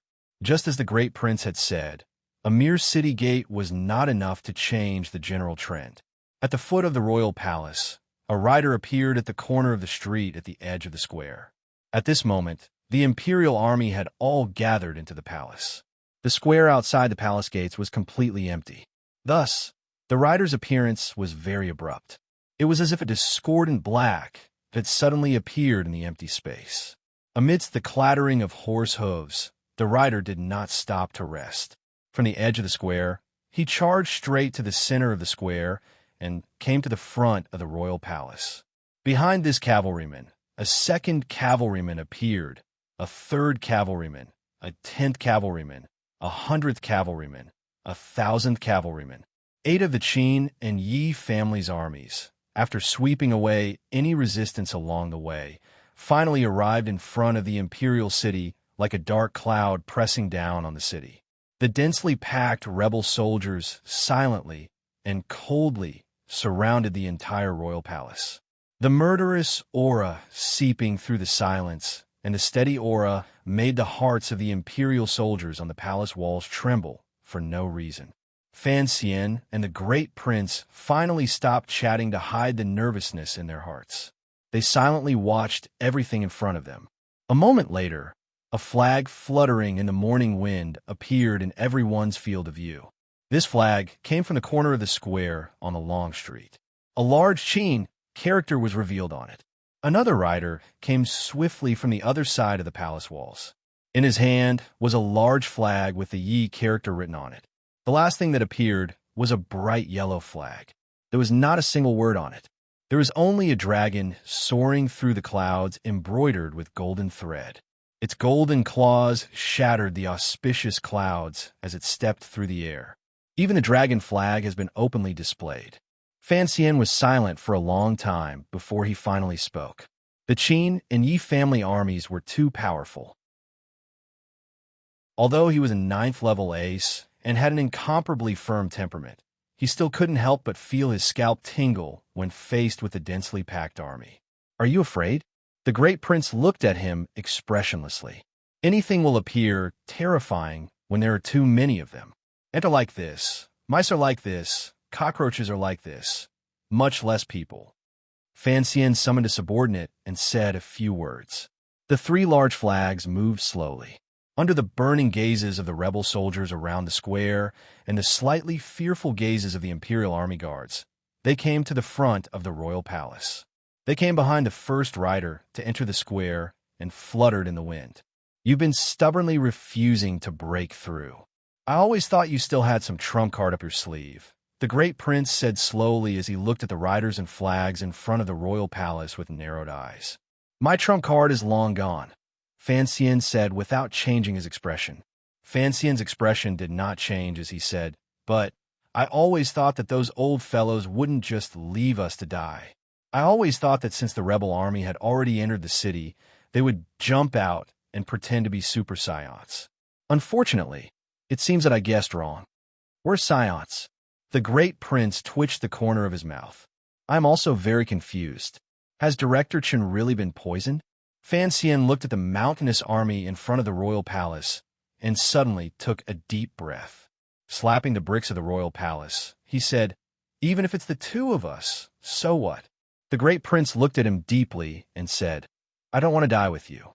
The storm was coming, and the buildings were filled with worry. The 2 worried people in the corner of the royal palace were joking.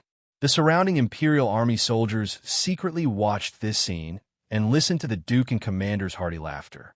For some reason, they also felt that the rebel soldiers in front of the royal palace were not as terrifying as they had imagined. The great prince looked at the 3 lonely flags in front of the royal palace and the rider at the very front. He smiled slightly and said, "They're using their aura to suppress us and try to make the imperial army afraid. My subordinates would not be so cowardly.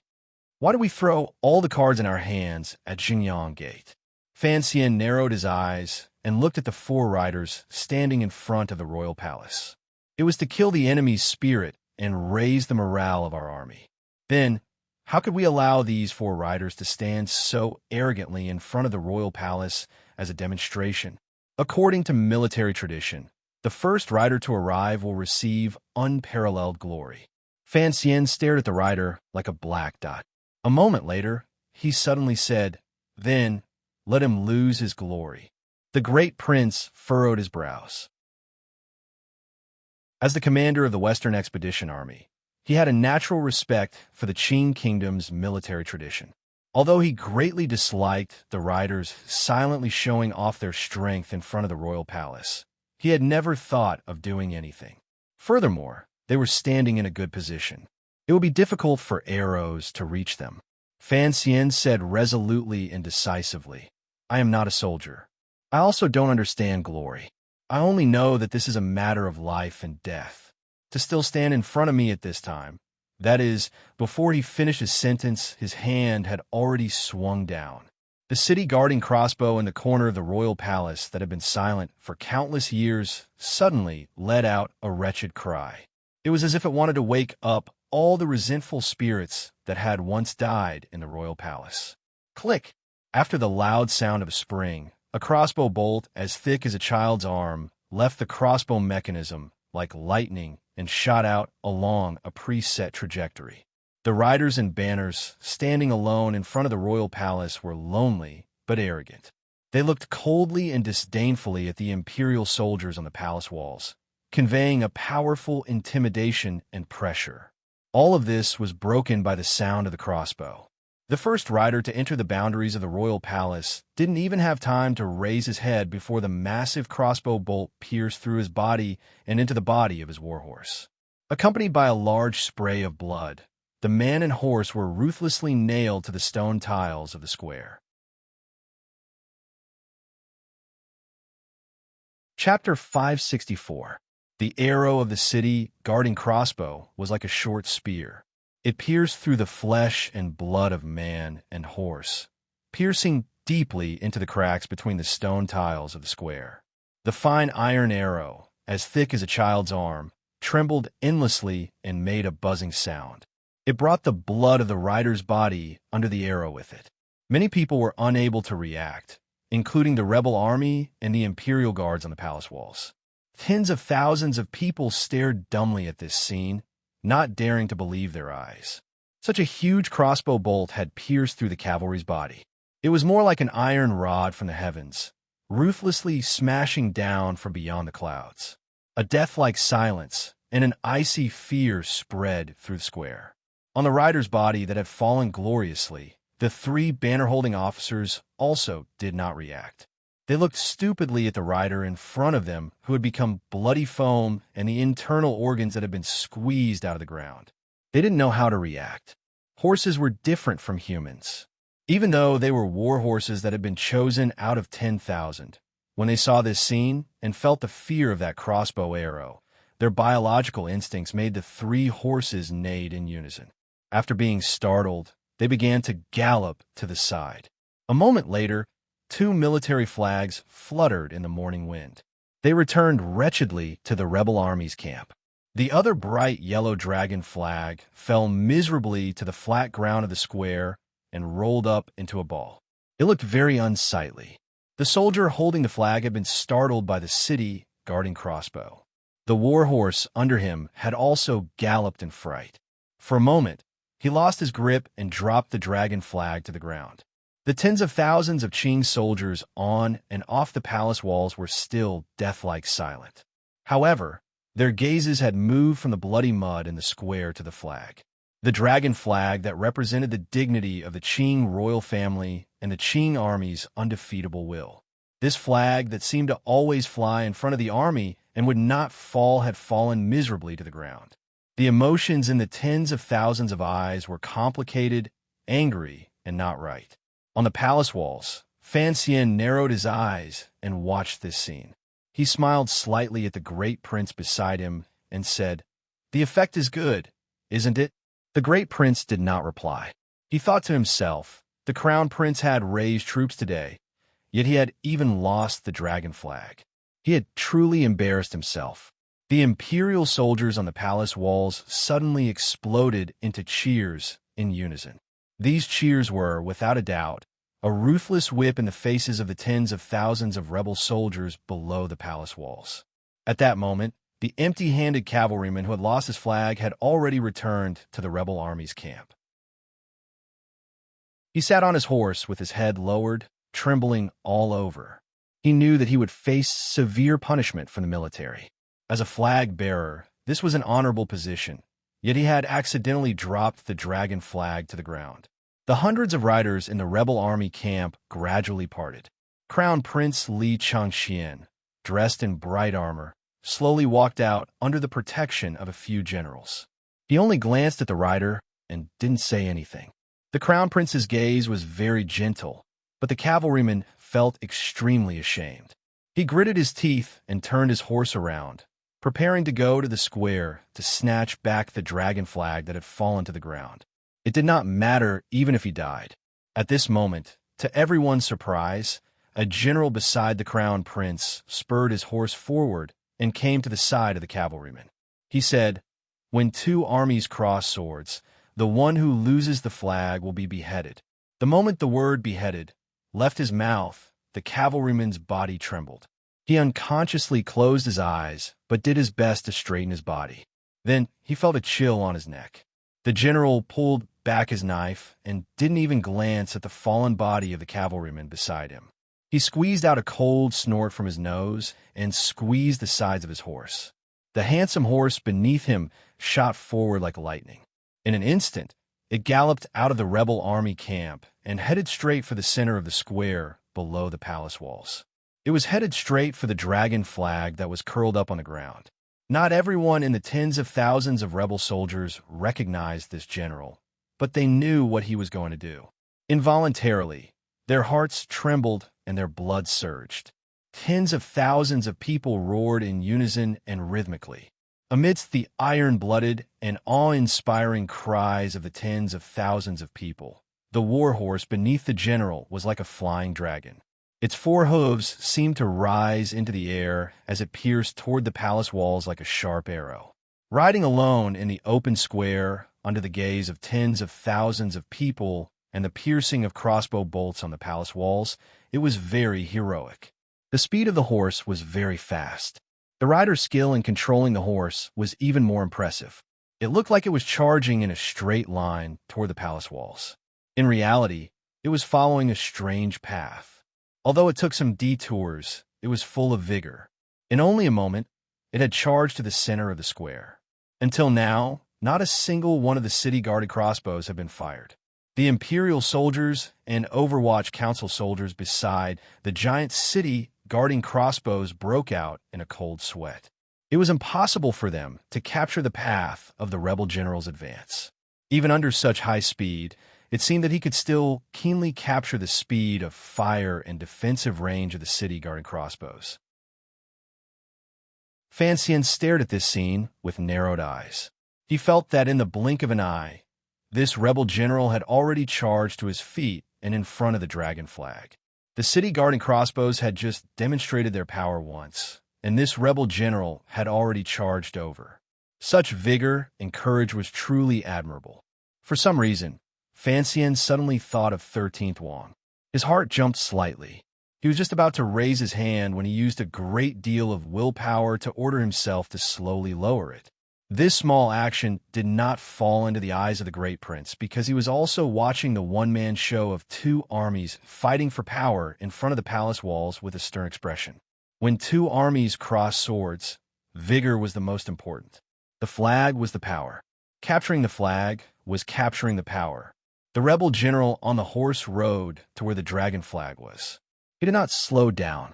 Using superb riding skills, he hung one foot on the pedal and reached down with one hand. Easily, he picked up the dragon flag. Although Fan Xian had lowered his arm, the group responsible for operating the city-guarding crossbows did not want to pass up this great opportunity. They pulled on the heavy spring of the crossbow mechanism. With a muffled bang, the thick palace walls seemed to tremble with the release of the giant crossbow. The neigh of a horse rose into the sky. The rebel general below the palace walls seemed to have guessed when the city-guarding crossbows would fire. He raised the reins and kicked his beloved horse's abdomen with both feet. With a wild roar, he had the horse stand up on its hind legs. The warhorse's front hooves hung in the air as its massive body was forcefully twisted. It even hovered in the air in a stupefying manner. The rebel general held the bright yellow dragon flag in one hand and fiercely raised the reins in the other.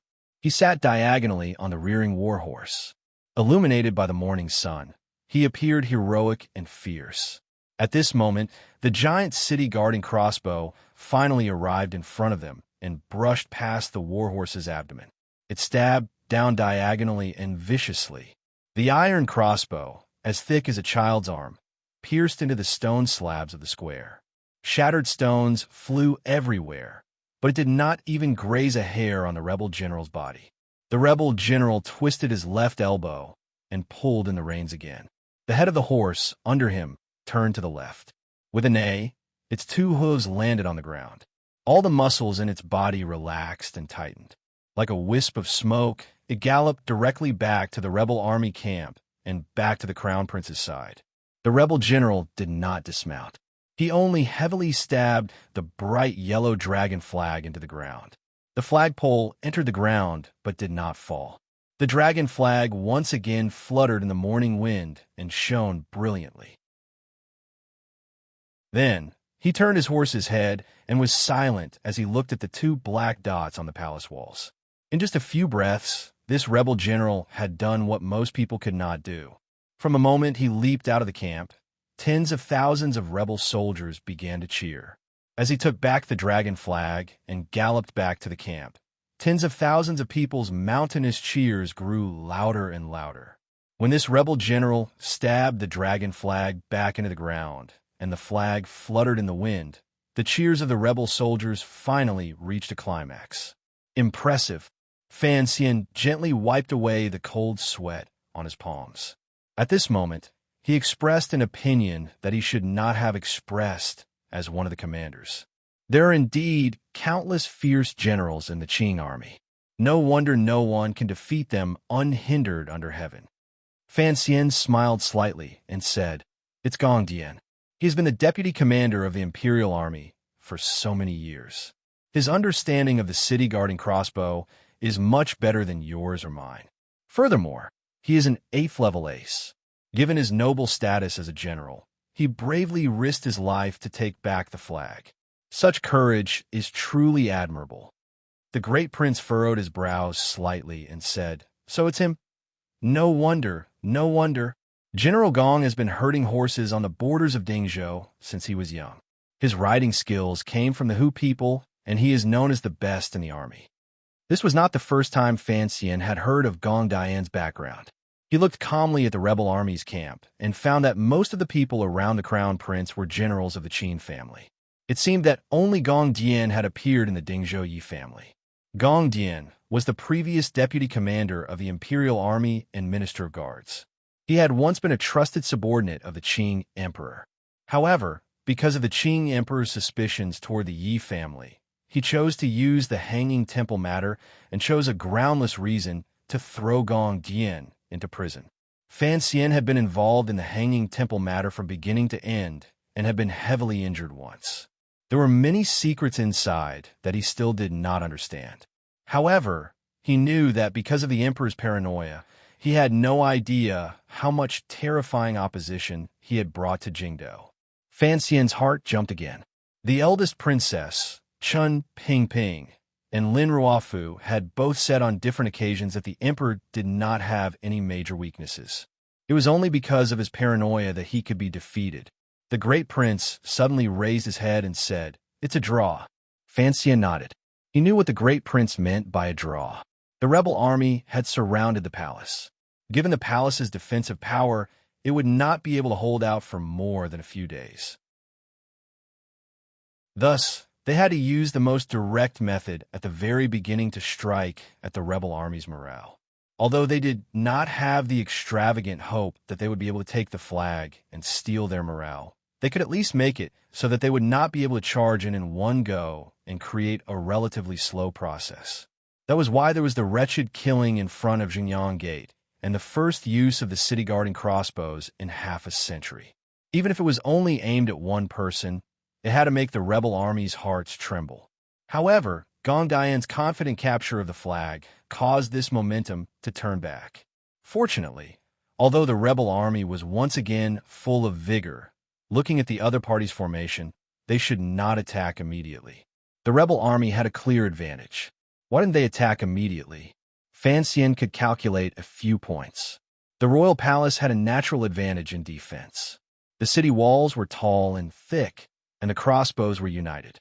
The power in the palace was already at a dead end. If the rebel army attacked, this kind of destructive power that would rise from a dead and force the crown prince to reconsider. The more important question was, who would attack? Although the heavenly soldiers and generals I've been hoping for have yet to arrive, Fan Xian said to the great prince with a warm smile. I think the rebel army actually has a headache. They are not a monolithic bloc. Nominally, the Yi and Qin families both support the crown prince. But what does the crown prince think? Yi Zhong is the second prince's father-in-law. He raised his hand and pointed to a military horse far to the right and said, the second prince and Yi Zhong should be over there. Do you think the crown prince is willing to let the Qin family charge and break through the enemy lines and let the second prince take advantage? The great prince said calmly. Of course, the second prince is also unwilling to let his father-in-law go out. He has many things on his mind. If the last bit of capital is used up, presumably, he knows very well how Changxian will deal with him in the future. Exactly. Fan Xian gently patted the green brick wall of the royal palace and looked at the rebel army camp slowly moving toward the royal palace. In a quiet voice, he said, our two brothers both have ulterior motives. If we don't discuss it, we won't fight. Of course, no matter how you look at it, they are lions and we are antelopes. They don't want to lose too many people, so they will certainly urge us to surrender, Fan Xian said with his head lowered. The crown prince is a gentle person. The crown prince was fighting in the name of righteousness. He was not here to rebel. If he didn't say a few dignified words and just fought like this, wouldn't he be preparing to receive guests before the memorial archway was properly opened?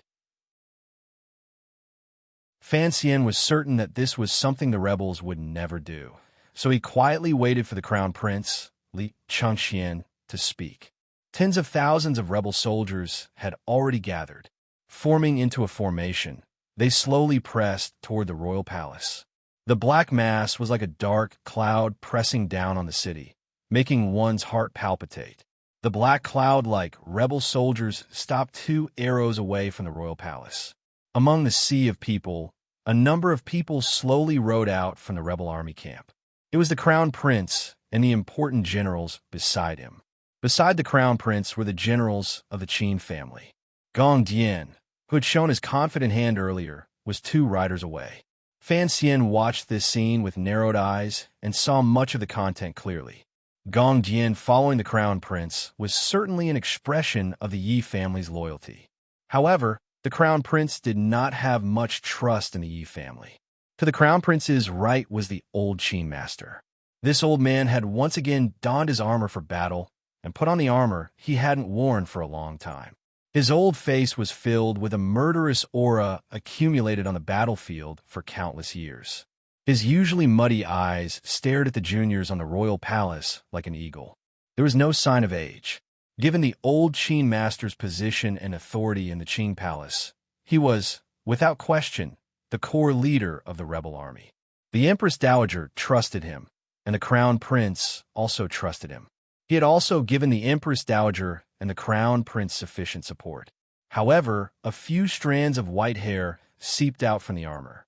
Blown by the Jingdo morning wind, he appeared somewhat lonely. Fan Xian's eyesight was very good. He looked silently at the elder of the Qing military. For some reason, he thought of when he watched the 1998 World Cup in his previous life. After the semifinal between Brazil and Holland, Zagallo had walked against the wind by the side of the field. His few strands of white hair had been blown into a miserable state. He was not letting his mind wander.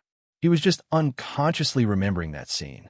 Fan Xian took a deep breath and thought to himself, Zagallo's meritorious service for generations. After winning that battle, he still ended up with a miserable ending. How could the old Qin master be an exception? The old Qin master, who was being cursed by Fan Xian, glanced at the crown prince and slowly opened his mouth to speak to the imperial soldiers on the palace walls. You are soldiers of the Qin kingdom. How dare you help Fan Xian, a regicide? Prince Qing, listen to my orders. The moment the old Qin master opened his mouth, the air in the square above the royal palace began to buzz. Fan Xian's pupils constricted. He and the great prince met each other's eyes. They both saw the fear in each other's eyes. The old Qin master had a powerful cultivation and profound martial power. Fan Xian quietly wiped the sweat from his palms on the bricks. He had long guessed who the true warrior of the Qin family was. No matter what, he had never thought that the 9th level hidden deep in the Qin family would be the old Qin master himself. That old and weak man was actually a superior 9th level super warrior. This reality immediately charged into Fan Xian's heart and made his expression become ugly. He was indeed worthy of his great reputation. The Qin family had dominated the world for decades. The old Qin master had always sat in the position of the foremost person in the Qin military. Even the incomparably arrogant Yan Xiaoyi was incomparably respectful to him. There was indeed a reason for this. Fan Xian's right index finger began to tremble slightly, not out of fear, but out of excitement. In the beginning, it had been very difficult to snipe Yan Xiaoyi. Now that he had sniped this old man, presumably his sense of accomplishment would be even stronger. When he glanced at Gong Dian, who was silently following in the rebel army's camp, his right index finger once again recovered its calm. He shouted toward the foot of the palace walls, "Qin Yi." The old Qin master had not finished his first sentence when Fan Xian had already shouted out these 2 words. These 2 words were mixed with his tyrannical Jinqi. Although it was not as thick and grand as the old Qin master's voice, it was particularly violent. It immediately suppressed the old Qin master's voice. The tens of thousands of people on and below the palace walls all turned their gazes toward Fan Xian on the palace walls. The old Qin master furrowed his brows slightly. It seemed that he had not expected the tyrannical Jinqi in Fan Xian's body to be this powerful. He had also not expected to hear the name he had not heard in a long time below the palace walls. Qin Yi? In this world, other than the Empress Dowager, who else dared to call him this? Fan Xian dared. The faces of the Qin family generals beside the crown prince all revealed angry expressions. "Qin Yi!" Fan Xian once again shouted explosively. It rose up in spirals and spread throughout the royal palace, shocking everyone's hearts. It also gathered the old Qin master's attention. Separated by a great distance and under the gazes of tens of thousands of people, Fan Xian looked at where the old Qin master was and faintly said, "You only have one son. Where is he?" Qin Hung had entered through Zhengyang Gate and was the closest. The rebel army had already surrounded him, but he still had not arrived. The rebel army generals had long been secretly worried about this matter. Hearing Fan Xian's words, they couldn't help but feel their hearts jump. The old Qin master's eyes narrowed, but he did not have an overly shocked expression. After pausing for a moment, Fan Xian opened his mouth and said in a cold voice, "You should have guessed something yourself." "Correct. Your eldest son was killed by my subordinate Jinggu with a spear in the camp. Today, Qin Hung was killed by the Overwatch Council at Zhengyang Gate. If you dare to betray the Emperor, I can't have your Qin family in without descendants." What malicious words!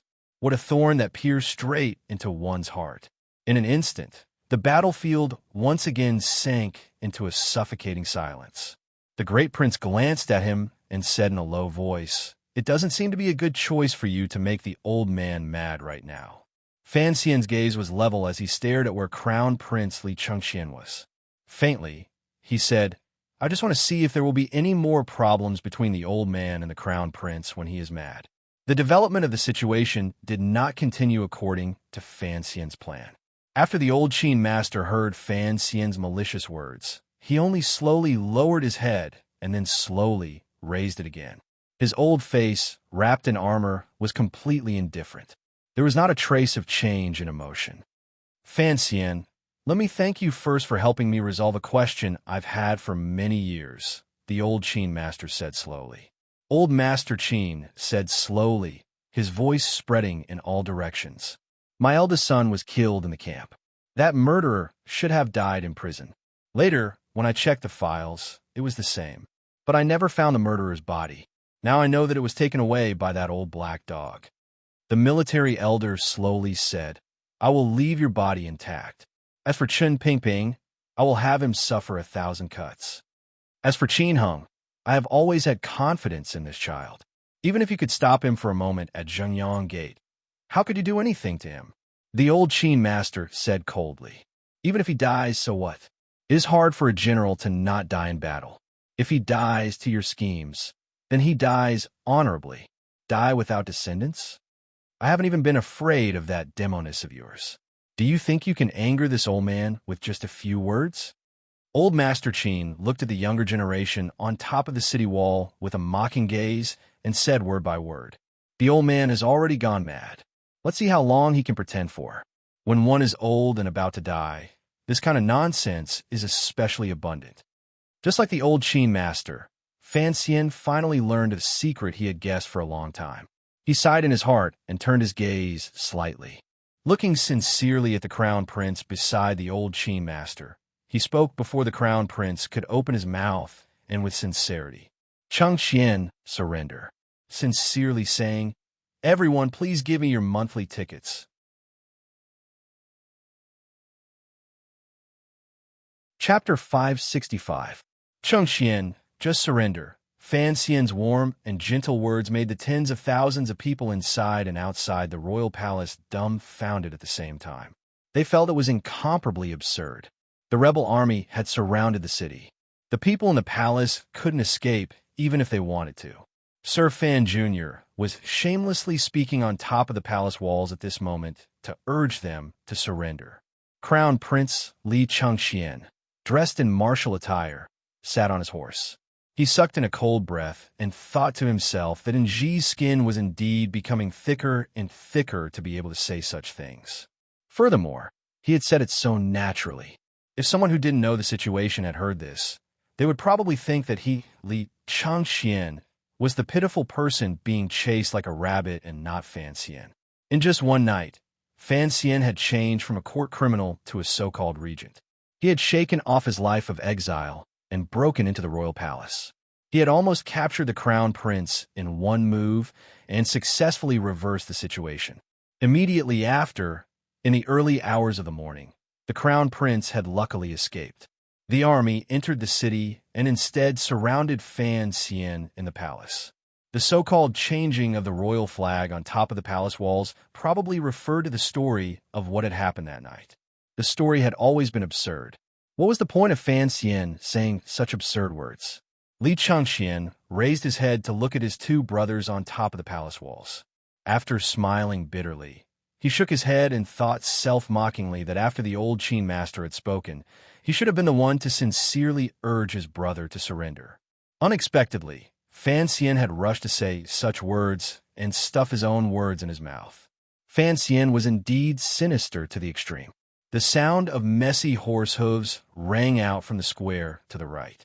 Li Chengxian unconsciously turned his head to look and saw the Dingzhou army entering the capital from the west gate, slowly moving toward the center of the army he was in. He furrowed his brows. In front of the thousands of people, he saw the second prince's handsome face. A faint chill rose in his heart. The things in his brother's heart were not simple. His face was very similar to Fan Xian's. The calculations in his heart were probably just as sinister. The Dingzhou army slowly stopped on the right flank of the rebel army and carefully maintained a respectful attitude toward the rebel camp. "Big brother, you and I." Crown Prince Li Chengxian glanced at the second prince and finally opened his mouth. He could not wait for the second prince to speak. However, he did not have the support of internal qi. He had to shout to be heard by those on the palace walls. Although he still maintained the dignified royal aura that he had cultivated as the crown prince of the Eastern Palace for a dozen years, in comparison, it was not as valiant as when Fan Xian had berated the Qin family. Fan Xian picked his ear and glanced at the great prince. He didn't say anything because the great prince was listening very seriously. The crown prince's words were all within his calculations. He was trying to use brotherly affection to convince the great prince. At the same time, he was still pushing the Dong Mountain incident onto Fan Xian. Although the crown prince knew that the great prince would not believe that Fan Xian was the assassin, he still had to say it. Any brotherly bond had to be built on a logical foundation. The great prince's expression darkened. The emperor had 5 sons.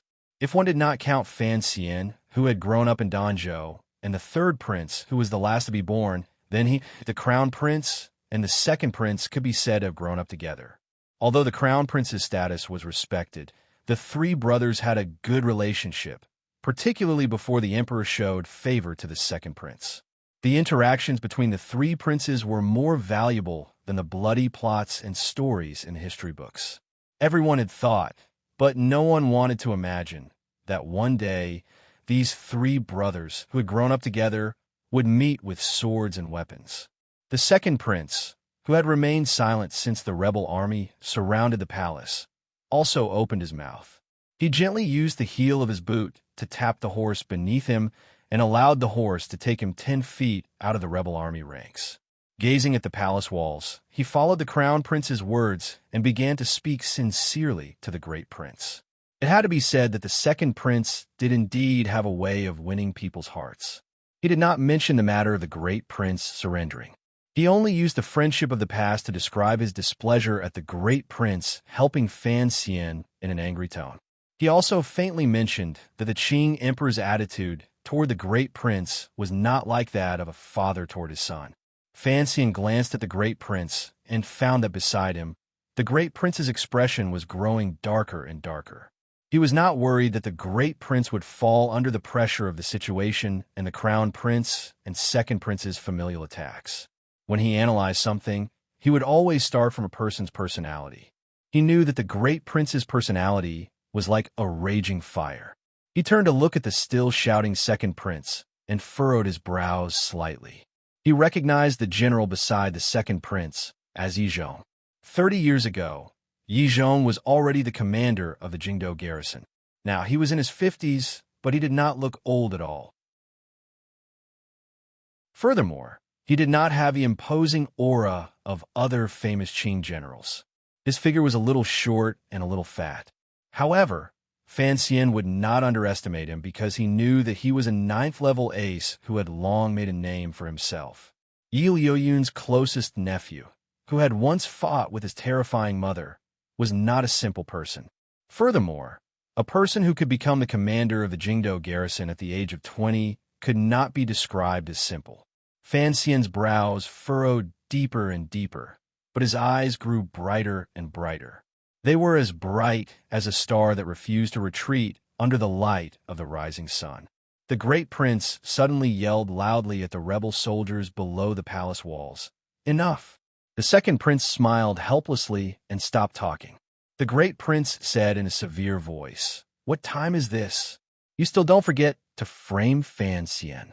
I know that for the sake of the throne, you are willing to do any ugly things, but don't forget there are some things that I cannot do. If you want to attack, then attack. Don't be so long-winded like a woman." These words were said resolutely and with great vigor. They did not give the crown prince and second prince any room to maneuver. The second prince's usually gentle face finally became dark. For some reason, he had become so angry. Angrily, he roared toward the palace walls. "Big brother, don't forget, we are the brothers." Brothers? The great prince had been worried about the guards of the royal palace and the major plan with Fan Xian for many days. His mind had been exhausted. His eyes were deeply sunk in, but they only made his gaze appear even sharper. He looked at the crown prince and then at the second prince. Suddenly, in a severe voice, he said, "Brothers, you aren't even willing to be sons, yet you are willing to be brothers." There was a silence. These words had exposed too many things. The imperial soldiers on the palace walls had long known of this matter from the posthumous edict. Immediately, their eyes revealed grief, anger, and pain. However, the expressions of the rebel soldiers below the palace walls became strange. Although the emperor had been assassinated on Dong Mountain, the emperor's might still existed. As a disciple of the Qing army, he carried the crown prince's banner. In reality, what he was doing was killing the emperor and usurping the throne. Who would not be terrified? Who would not have their stomachs drumming? The great prince stood between the battlements of the palace walls and furrowed his brows deeply. Looking at the crown prince, he said sorrowfully, "The Dong Mountain incident was done by the eldest princess. I know you don't have this ability, but you must know, even if father wants to depose you, you are still a son. How could you do such a thing that is worse than an animal?" The crown prince's expression was dim. He maintained his silence and allowed the great prince to angrily rebuke him. The old Qin master furrowed his brows and waved his hand. The rebel soldiers behind him began to prepare to attack the palace. Gradually, the sound of bowstrings being pulled rang out from behind them. The teeth-numbing sound of bowstrings being pulled rang out.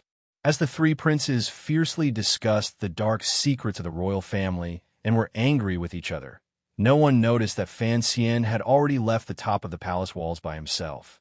Following the long stone steps down into the royal palace, he walked across the spacious square and headed toward Taiji Palace. Along the way, Fan Xian watched intently. He found that although the great prince was skilled in field battles on the grasslands, he was also very skilled in the defense of the palace. Preparations had been made everywhere.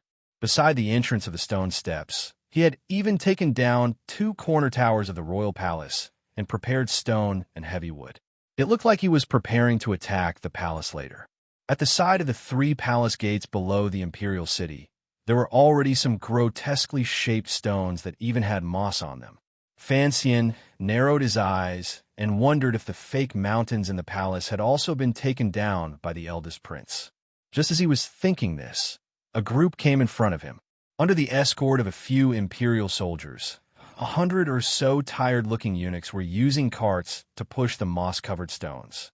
It was indeed the fake mountains in the palace. There were 3 palace doors in the royal palace. Usually, only one would be open. When the rebel soldiers attacked, they would not only choose one.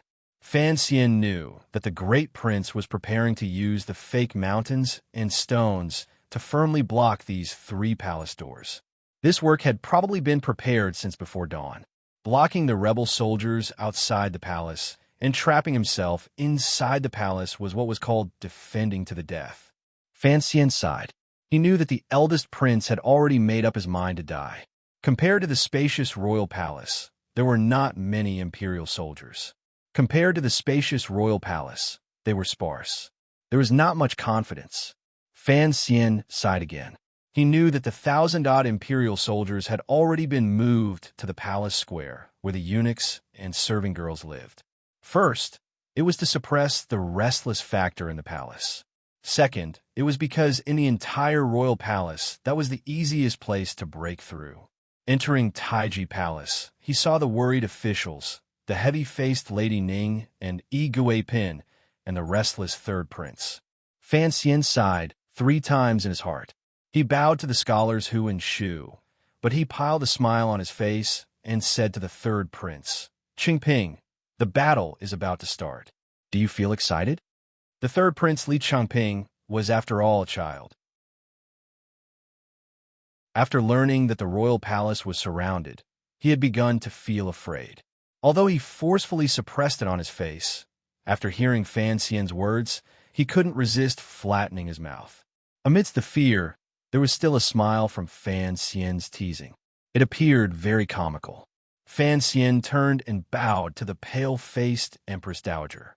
He then glanced at the long-haired Empress and said in a low voice, I invite the Empress Dowager and Empress Dowager to come up to the palace walls to watch the battle.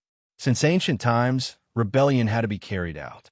The work of clarifying righteousness and flaunting one's legitimacy had already ended amidst the great prince's angry rebuke and the crown prince and second prince's depression.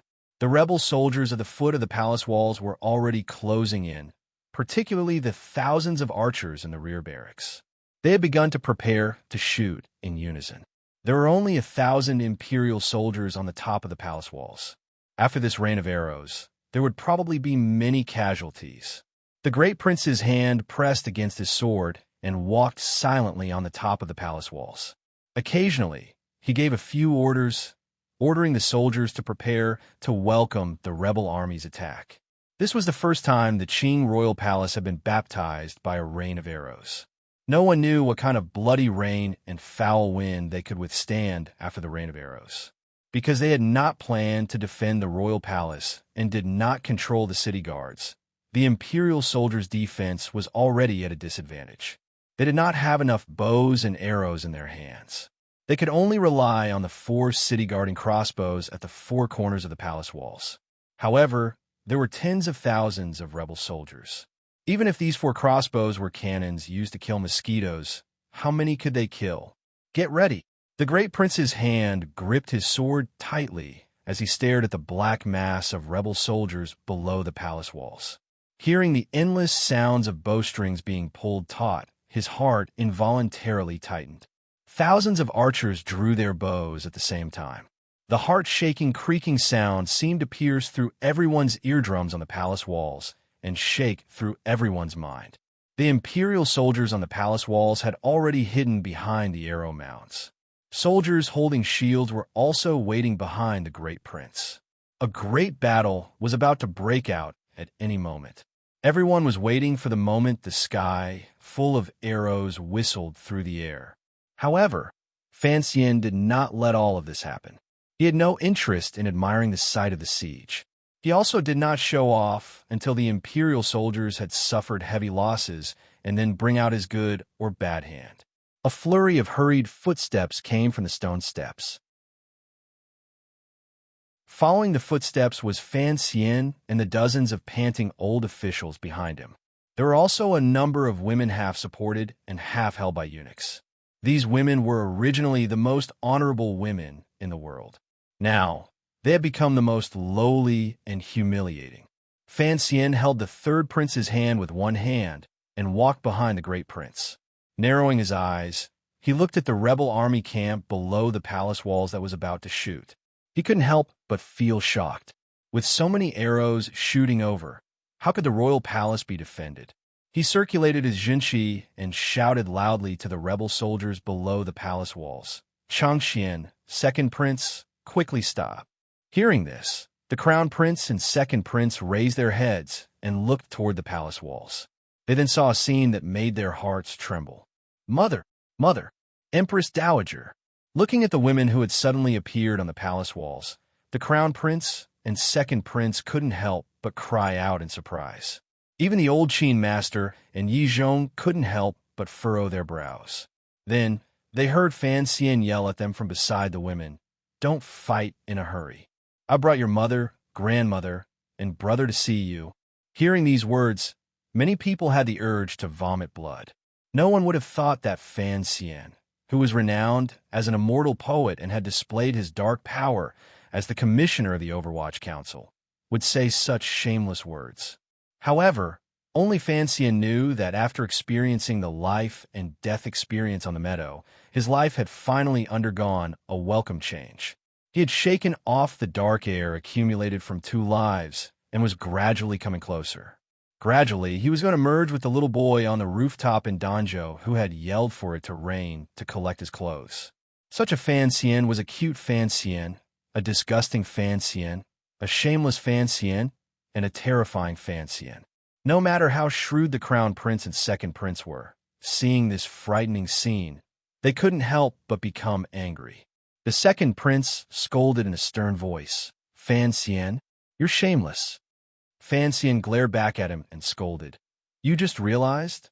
The crown prince was also incomparably angry, but he immediately said to the old Qin master beside him in a panic, "Don't shoot." The old Qin master furrowed his brows and thought that it was natural for these nobles in the palace to be used by Fan Xian to threaten him. Had the crown prince not thought of this? The old general sighed in his heart. The crown prince was kind, but the cowardice that had gradually disappeared these 2 years had finally surfaced. For a soldier, in this moment of life and death, there should be no hesitation. The so-called fear of shooting at the rat for fear of harming the innocent was just cowardice. In the end, the old Qin master did not understand that sometimes another name for cowardice was human nature. Without question, Fan Xian's behavior right now did not have much of a human nature. He had only calculated the crown prince's personality. Calmly smiling, he stood by the great prince's side and said, "I just don't want to be shot into a porcupine. Why did you bring Qingping here? He is still a child." The great prince sighed and looked at the officials beside him, the Empress Dowager and Lady Shu. He then glanced at the 3rd prince and spoke with disapproval. As the future monarch of Qin Kingdom, I must see this scene with my own eyes. Fan Xian gently held the third prince's trembling hands. The third prince had seen so many rebel soldiers with his own eyes. He had truly been frightened. Fan Xian smiled slightly at the trusted aide beside him and ordered, "Please have Lady Shu stand in the left corner tower. Please have the Empress stand in the right corner tower. Please." He glanced at the pale-faced but silent Empress Dowager and said, "Please have the Empress Dowager stand by my side. I'll put 3 MasterCards here. I want to see if their arrows are as accurate." Hearing these words, the people on the palace walls all felt a chill in their hearts. After the clamor, Fan Xian looked at the people in the rebel army camp who were arguing fiercely about something and said, "Regardless of what the crown prince and the old Qi master decide to compromise in the end, presumably they will both be very displeased with each other." The great prince sucked in a cold breath and looked at him. "You even calculated this?" Fan Xian turned his head and glanced at the cold-faced second prince and the short tower, like Yi Zhong beside him. "There are still many things I am calculating. If the one leading today was the second prince, the rain of arrows would probably have arrived by now. Although the Empress is not as amiable as Lady Shu, her fate is much better than Lady Shu's because her son is stronger than Lady Shu's son. Even if they don't shoot, the rebel army will still attack." Fan Xian lowered his head slightly. "Go and prepare. I need to think through a problem." The great prince glanced at him and ordered his trusted aide to heavily protect the third prince. He then glanced at the silent Empress Dowager. Confusion grew in his heart, but it was not convenient for him to say more. He left.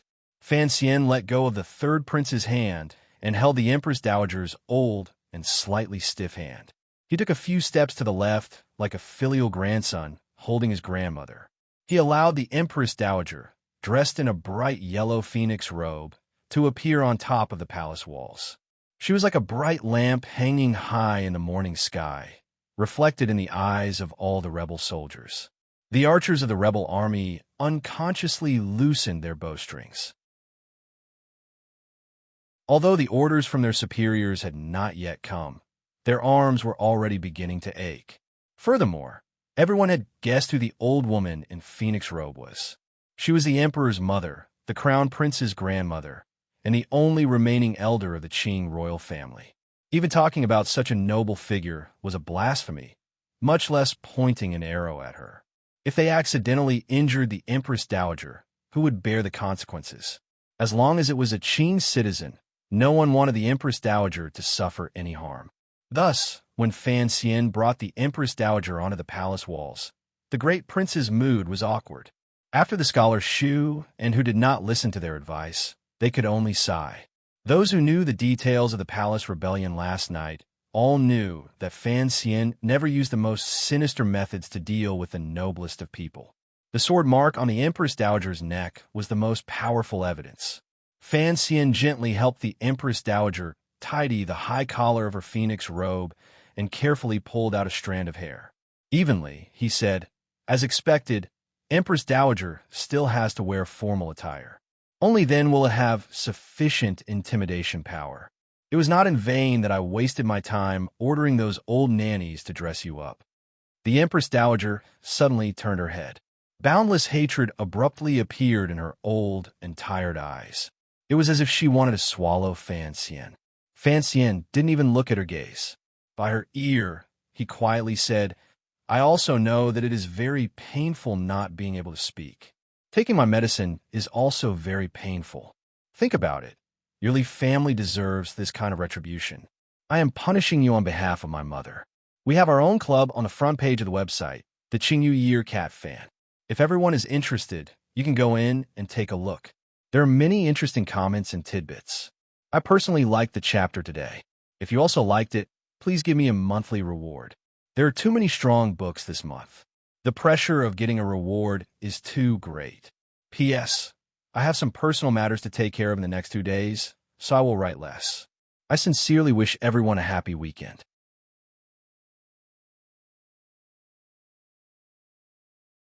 Chapter 566. It was sweet and sour. It was the taste of the pill Fan Xian had forced the Empress Dowager to swallow. The pill had always been kept close to Fan Xian's body. Even though he had experienced so many life and death battles these 2 years, entered the sea and climbed mountains, and was covered in wounds, Fan Xian did not lose these pills. He knew these pills were very important to him. It had been a dozen years ago in Danzhou when Fan Xian's teacher, Fei Jie, had solemnly stuffed the medicinal pouch into his small hands. He was afraid that the tyrannical Junqi Fan Xian practiced would explode and cause him to die a tragic death. However, in these dozen years, Fan Xian had never taken this medicine. After killing Xie by the second prince's side in the Jingdou government and fighting the shadow head-on, his Junqi finally exploded in his body and he became a cripple. Even under these circumstances, he did not take the medicine. He knew how tyrannical this medicine was. It was a medicine that scattered martial arts. Fan Xian was unwilling to disperse all the cultivation in his body, so he endured the pain of his meridians being torn and the stiffness of being unable to move. He persisted in not taking the medicine Sir Fei Jie had left behind. Fortunately, Haidang had later secretly brought the heart of Tianyi Dao to Jiangnan. Only then could his strange injuries slowly heal. Now, he had finally delivered this pill into the Empress Dowager's mouth. The medicinal properties of this pill were strong. It followed the path of scattering martial arts and gathering qi. It entered one's internal organs with unusual directness and gradually annihilated the body's vitality. It had to be said that if Fan Xian did not have the heart of Tianyi Dao, once his Junqi exploded, he could only use this pill to disperse the overly violent tyrannical Junqi and exuberant vitality in his body. However, the Empress Dowager was already old and weak. She did not have many years left to live. Taking this pill at this time was equivalent to the remnants of life in her body being gradually pulled out of her body by the medicine, speeding up the path of death. Her life gradually dimmed. Her old body could not withstand it and was already at its weakest point. Fan Xian had a great fear, so he did not brazenly use poison on the Empress Dowager. However, the medicine Fei Jie had left behind was not poison. No matter which famous doctor in the world came to diagnose, they would not be able to find anything strange. The Empress Dowager no longer had the strength to speak. Soon, she felt the burden on her body grow heavier and heavier. Even if she wanted to raise her arm, she couldn't do it. Unless another great grandmaster appeared in the world and forcefully used extremely pure Junqi to help her reflect for an instant, the Empress Dowager could only miserably become a cripple who couldn't speak or move. Then, she would slowly wait for death to come. It was not that Fan Xian was ruthless. It was not that Fan Xian's desire for revenge had burned away his rationality like wildfire. In the current situation and with Fan Xian's great hidden worry, he could only use this method to ensure his present and future safety. Right now, the rebel army was surrounding the city. The Empress Dowager could be the god's card to weaken the rebel army's attack. But what about the safety in the future? The Empress Dowager did not know how sinister and vicious the medicine she had taken contained. She only thought it was a mute medicine. She still looked at Fan Xian with hatred. Fan Xian did not meet the Empress Dowager's dim and angry gaze. Instead, he turned his cold gaze toward the two powers high above the palace walls. He looked seriously at Yi Zhong beside the second prince and the short and strong general. A strange light shone through his eyes. It was as if he was thinking endlessly about something. The Dingzhou army had not entered the capital to present prisoners of war. As usual, there were only a few thousand soldiers.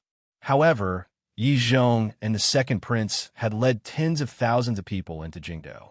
It looked like they had long been prepared. However, he did not find Hongqing's figure among the rebel army. This made Fan Xian feel a glimmer of relief. Looking from a distance, the rebel army leaders seemed to be arguing about something. The crown prince remained silent. He used his worried eyes to watch the movements on the palace walls. He was worried about his mother and grandmother's safety.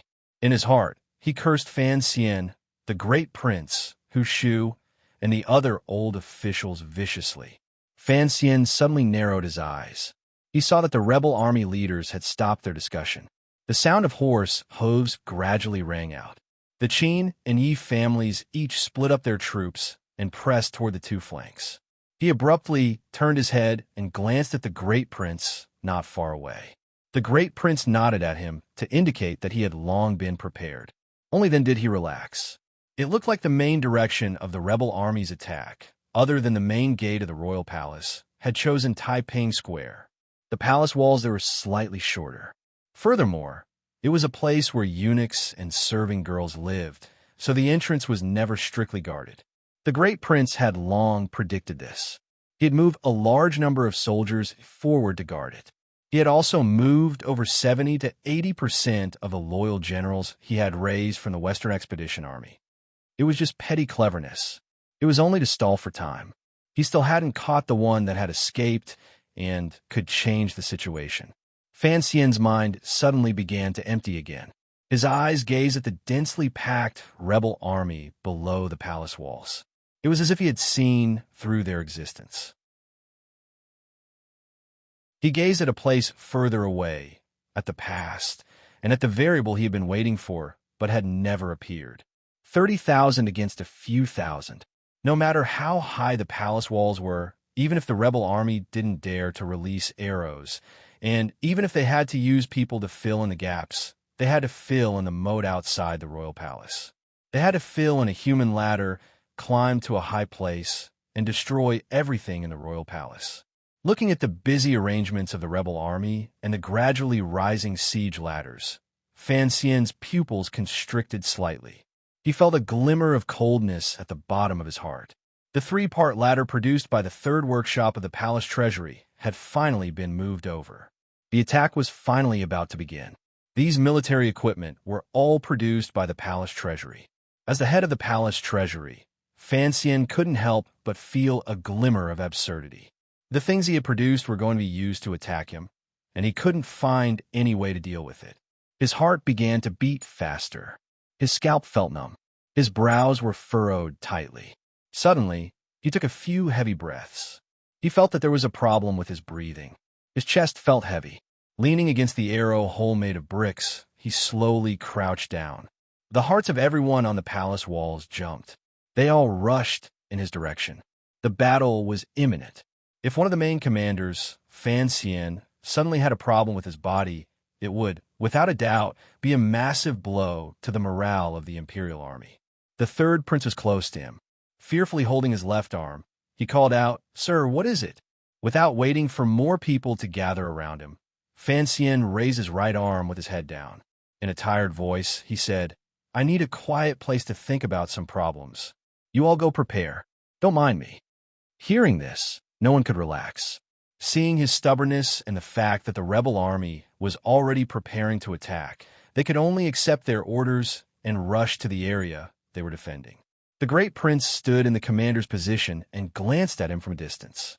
Seeing Fan Xian, who had been full of killing intent earlier, now crouching helplessly at the foot of the palace walls, he couldn't help but feel his heart dim. "Who the scholar? I'll have to trouble you to buy some time." Fan Xian lowered his head and spoke in a quiet voice.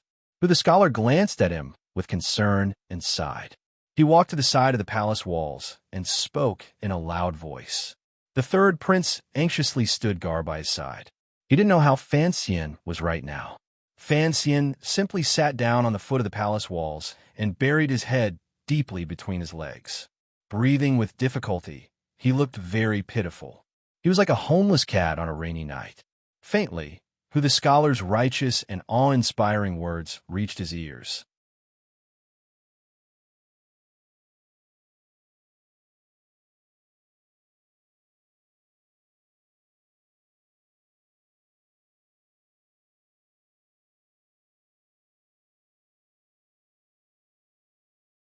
When he pressed down on the Empress Dowager's foot, he couldn't help but think of his grandmother in Danzhou. He thought of the words she had always sternly told him. The Fan family does not need to take sides because we will always stand on the Emperor's side.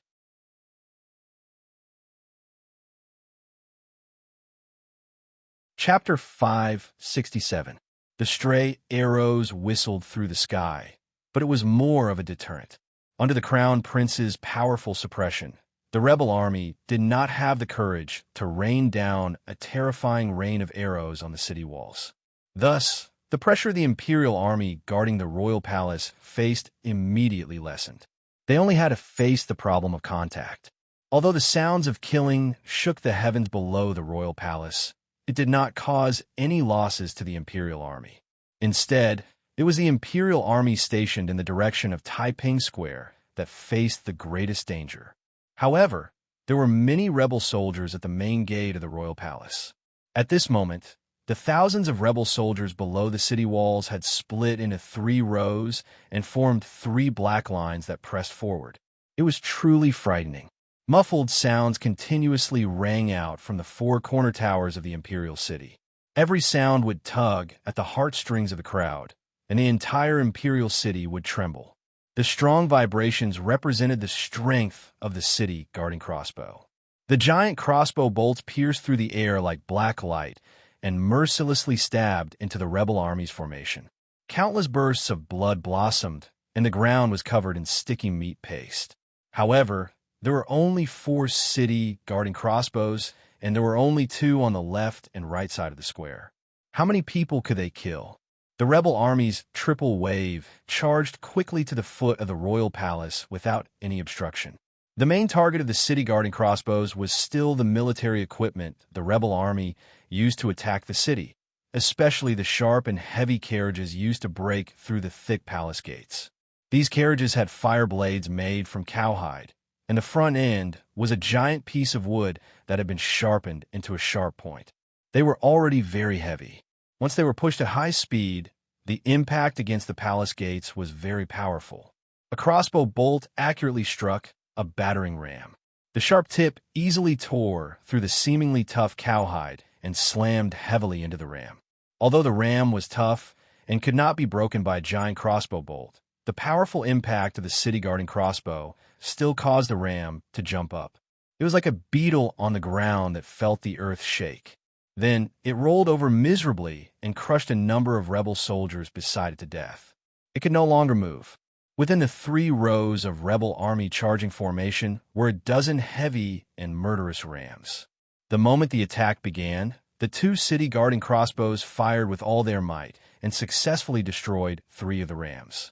However, the city guarding crossbows took too long to reload, and the rebel army's charge came very quickly. In an instant, most of the rams had passed the line of fire of the city guarding crossbows and neared the 3 main gates of the royal palace. The rebel soldiers shouted in unison, pushing the battering ram as they charged forward with all their might. With a number of teeth-numbing sounds, the rams finally successfully crashed into the thick palace gates. The main gates of the Qing royal palace were very thick. Under such a terrifying crash, they still shook violently. The hinges of the door creaked as if they were about to fall apart. The 4 giant door bolts, which were arranged from top to bottom, were bent out of shape. However, the thick door latch finally withstood this powerful impact, and the creaking sound of the door hinge gradually calmed down. Other than a large dent in the main door of the imperial palace and a dozen or so copper nails falling, everything else was fine. At least, in this attack, the main gates of the Qing royal palace still appeared sturdy and unbreakable. However, the rebel soldiers did not have a trace of a strange expression. Under the stern yells of their superiors, they quickly pulled the first wave of rams away from the palace gates. The rams in the second wave had already passed through the sparse arrows of the imperial soldiers on the city walls. They had escaped the powerful city guarding crossbows that, like old people, only moved once in a while and crashed viciously into the palace gates. There was another loud crash. This time, the palace gates had finally received an irreparable damage. The entire gate began to tremble. It gave one a feeling that it was on the verge of collapse. It was as if it could collapse at any moment. The elites of the imperial army who were on standby behind the palace gates led their horses and watched this scene calmly. Although their faces were calm, the anxiety that flashed across their eyes revealed their true feelings. Separated by a thick door, the rebel soldiers risking their lives to launch a powerful attack saw hope that the royal palace would be broken. Their morale immediately rose. With a loud roar, they charged forward again.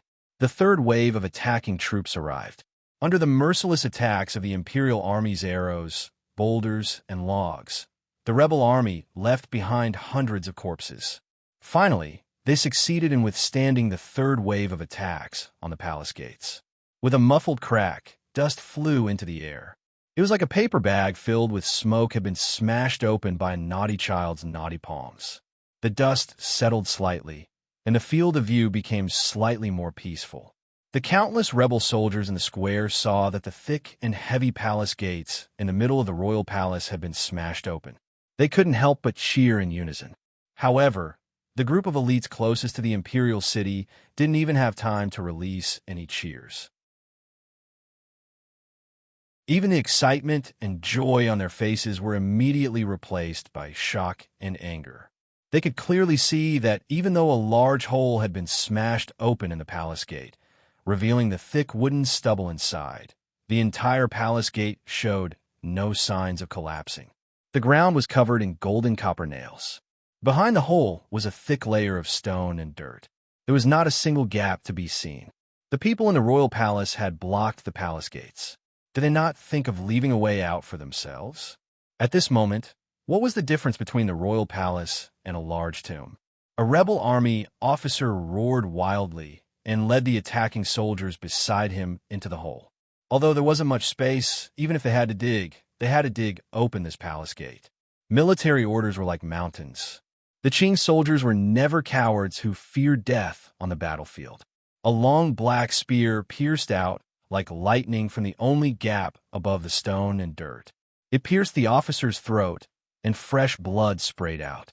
Below the royal palace, 10 paces behind the piles of fake mountains and broken stones in the long palace gates, 300 imperial soldiers calmly and nervously watched for any movement in the palace gates. Their commander had already let a small group in. At this moment, they had the advantage of the terrain. There was no reason for the rebel soldiers to attack so easily. Above the royal palace, the great prince watched coldly as the rebel soldiers' attacks grew stronger and stronger. He raised his right arm and brought it down viciously. The soldiers at his side accepted the order and quickly waved the yellow flag in their hands. Along the line in front of the royal palace, the hundreds of imperial soldiers on the palace walls moved at the same time. They lifted the sack at their feet and carefully tore it open. They then scattered it toward the heads of the rebel soldiers, who were no longer within the range of the crossbows. The slightly yellow powder was like dirty snow as it scattered down. In an instant, it enveloped the thousands of rebel soldiers closest to the royal palace. The rebel general paled in shock. He thought it was poison from the Overwatch Council and ordered his subordinates to be careful. It was not poison powder. The third bureau was not Fan Xian's tofu shop. They did not have the ability to produce so much poison. This yellow powder was all crude gunpowder that Fan Xian had ordered taken from the bottom floor of the square building before the imperial soldiers entered the palace in the early hours of the morning. The royal palace had never made preparations to welcome a powerful military attack, so there was no hot oil or anything that could be burned. If it were not for the commissioner of the Overwatch Council, Fan Xian, standing on their side, the battle to defend the city would probably have progressed unusually miserably. The great prince glanced at Fan Xian, who had been calmly watching the rebel army camp in the distance, and gently nodded his head. Fire! The face of the trusted officer who had been following the great prince was full of ruthlessness. He gave the order in a loud voice to all of the imperial soldiers on the royal palace walls. The previously sparse rain of arrows on the royal palace walls suddenly exploded with the most concentrated rain of arrows since the start of the battle. Furthermore, these arrows all carried a red light. It was like the inauspicious color that Qin Heng's valiant general saw before he died under Zhengyang Gate. The fire arrows arrived below the walls in an instant. They did not need to be precise. They only needed to shoot into the powder. The sky was beautiful. The autumn sun had risen, and the weather was gradually warming up. The morning wind had already left. The powder that had been scattered down was not blown away by the wind, nor was it blown back up the walls as Fan Xian had been worried about. Instead, it formed a large patch of fog that enveloped the thousands of rebel soldiers below the walls. Looking at the beautiful morning scenery of the willow trees by the riverbank, one could only see the vague figures inside that were beginning to panic. The fire arrows entered the fog. In an instant, they began to burn at a terrifying speed. Countless flames burned vigorously and quickly connected to form a large sea of fire. It was like a fire dragon lying below the royal palace. It was also like a calm lake illuminated by the golden sun. Gradually, waves began to rise and churn. It was extremely bright and scorching hot. It actually covered the light of the sun in the sky. What about the people in the fog? They howled wretchedly and burned, turning into countless pitiful people on fire. They desperately tried to run out of the fog. However, how could such a large area of burning be endured by normal creatures? Countless people on fire ran wildly on the square. Their wretched cries rose into the sky. The scene appeared unusually terrifying. Not a single burning rebel soldier was able to run back to their camp. Most of them had become charred corpses below the palace walls. Some of the burning people on fire only had time to run to the square before falling to the ground with a splat. With the remaining flames and rising smoke on their bodies, they twitched endlessly. Such a scene was extremely tragic. The rebel army camp in front of the buildings in the distance was in a state of panic. Even the Qing army, famed for its strict military discipline, felt fear at this moment. No one had thought that the imperial soldiers guarding the city would have such a terrifying method. The crown prince's face was ashen while the old Qing master looked coldly at the palace walls. Slowly, he said, "Only Fan Xian could do such a ruthless method." The smell of burning in the square stimulated everyone's state of mind. Even the imperial soldiers on the palace walls felt a glimmer of fear and helplessness. Looking at the terrifying scene below, some people's lips turned white. They wondered if those charred corpses had all been killed by them. After such a destructive attack, the first wave of rebel soldiers who entered the palace returned dispiritedly. However, there are not many people who returned. The royal palace was finally held by a hair's breadth. However, the rebel army did not carry out a second round of attacks. It was clear that regardless of whether it was the defenders or the attackers, they had all been shocked by this unusually bloody and terrifying fog of fire. They all needed some time to digest and stabilize their morale. However, the instigator of this terrifying fire attack, Fan Xian's expression was unusually calm. He looked at the rebel army camp in the distance and pressed his lips together without saying a word. The great prince saw that Fan Xian's right hand, which was hanging by his sleeve, was trembling slightly. The veins in his eyes were becoming denser and denser. The great prince had not thought that the Overwatch Council's gunpowder powder would have such a terrifying effect. Looking at the scene in front of him, he, who had long experienced the blood and fire of the battlefields of the Western region, did not feel any emotions that he should not have. However, he still felt shocked. If this powder could be used like this, what kind of changes would occur in future battles? Today is luck. Fan Xian did not turn his head to look at him. Quietly, he said, "There is no wind or rain today. That is why there is such a good effect." Then, he slowly lowered his head. Ever since he had taken control of the palace treasury, he had always been very attentive to the joint research work of the Third Workshop and the Third Bureau. In the depths of his heart, he understood why his mother, Yi Qingmei, had put so much effort into other military equipment and people's lives, but had strictly forbidden the use of gunpowder in this world. Even when he had saved Xiao In and Shangjing, the Overwatch Council had only provided one card of gunpowder. The use of gunpowder in this world was still very clumsy. It was even worse than the self-made firecrackers in his previous life. In this world, only Fan Xian knew that even with shavings flying through the air could cause a large explosion, much less gunpowder powder. Fan Xian couldn't help but worry whether the scene today would open Pandora's box for this land. After a moment, he immediately felt relieved. The palace treasury's steel craftsmanship was not up to standard. There was no need to worry about the arrival of the era of firearms. Furthermore, just as he had said to the great prince, the main reason why the fire protecting the city had such a large effect was because the heavens were on their side. His luck was as strong as before. As for the wretched scene in front of him, Fan Xian actually felt his heart palpitate. Since he was young, he had seen countless corpses and had personally killed countless people. But when he personally saw so many charred corpses appear in front of him, he still felt waves of the urge to vomit. This was a battlefield, a true battlefield. It was precisely because of this that Fan Xian was even more determined to win. If a person came to this world with some kind of mission, he believed that his mission was the agreement with Haitang. If he wanted to reach that agreement, he had to survive today. Using a knife to kill was still killing. Using a gun to kill was still killing. Using gunpowder to burn people to death was also killing. Other than being a bit more terrifying and ugly, there was not much difference. After all, the rebellion this time belonged to a civil war. The two sides fighting were the elite troops of the Qin kingdom. The scene just now made too many people feel a chill in their hearts. The rebel soldiers returned to their camps to lick their wounds, preparing to once again carry the resentment of revenge and begin an even more powerful attack. The expressions on the faces of the imperial soldiers on the city walls were complicated. Many of them didn't even dare to look at the black-clothed Sir Fan Jr. standing coldly on the city walls. The smell of burning and the remnants of fire were still burning in front of the royal palace. The vermilion palace walls and the green bricks on top of the walls were all burned with streaks of color.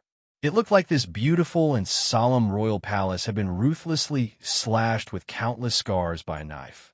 The great prince looked at the scene in front of him and slowly swept his gaze over the imperial soldiers on the city walls. In a steady and firm voice, he said to all sides, "This is war. Remember, those below the walls are rebels. If we allow them to break into the royal palace, the Qin court will descend into darkness. The people will never have a chance to rise again. You will all be crushed to pieces." What is below the walls? It's the enemy. The great prince shouted in a stern voice. "You are all soldiers who have followed me back from the west. Why we worked so hard to fight the Hu people on the grasslands. Everything is for the Qin kingdom. Those enemies want to destroy the foundation of the Qin kingdom. They are no different from the barbaric Hu people. They're just beasts. I order you, from this moment on, you must treat these rebel soldiers as Hu people. Everything is for the Qin kingdom. The emperor is watching you from above." These were not hot-blooded words, but coming from the commander's mouth, they had a surprising effect of comforting people's hearts. The eyes of the imperial soldiers on the city walls gradually lit up, no longer as dim and lost as they had been earlier. For the Qin kingdom, everyone on the palace walls cried out. Even the third prince, who was standing by Fan Xian's side, was no exception. Only the Empress Dowager, who had been firmly restrained by Fan Xian, had a glimmer of mockery and panic flash through her eyes. A wave of heavy footsteps rang out on the city walls. A group of eunuchs, under the watch of Overwatch Council officials, carried 3 black coffins with difficulty to the top of the city walls. The coffins landed heavily on the city walls and made a few muffled thuds. Everyone looked at the 3 coffins in astonishment. Fan Xian gently held the third prince's hand and stood behind the great prince.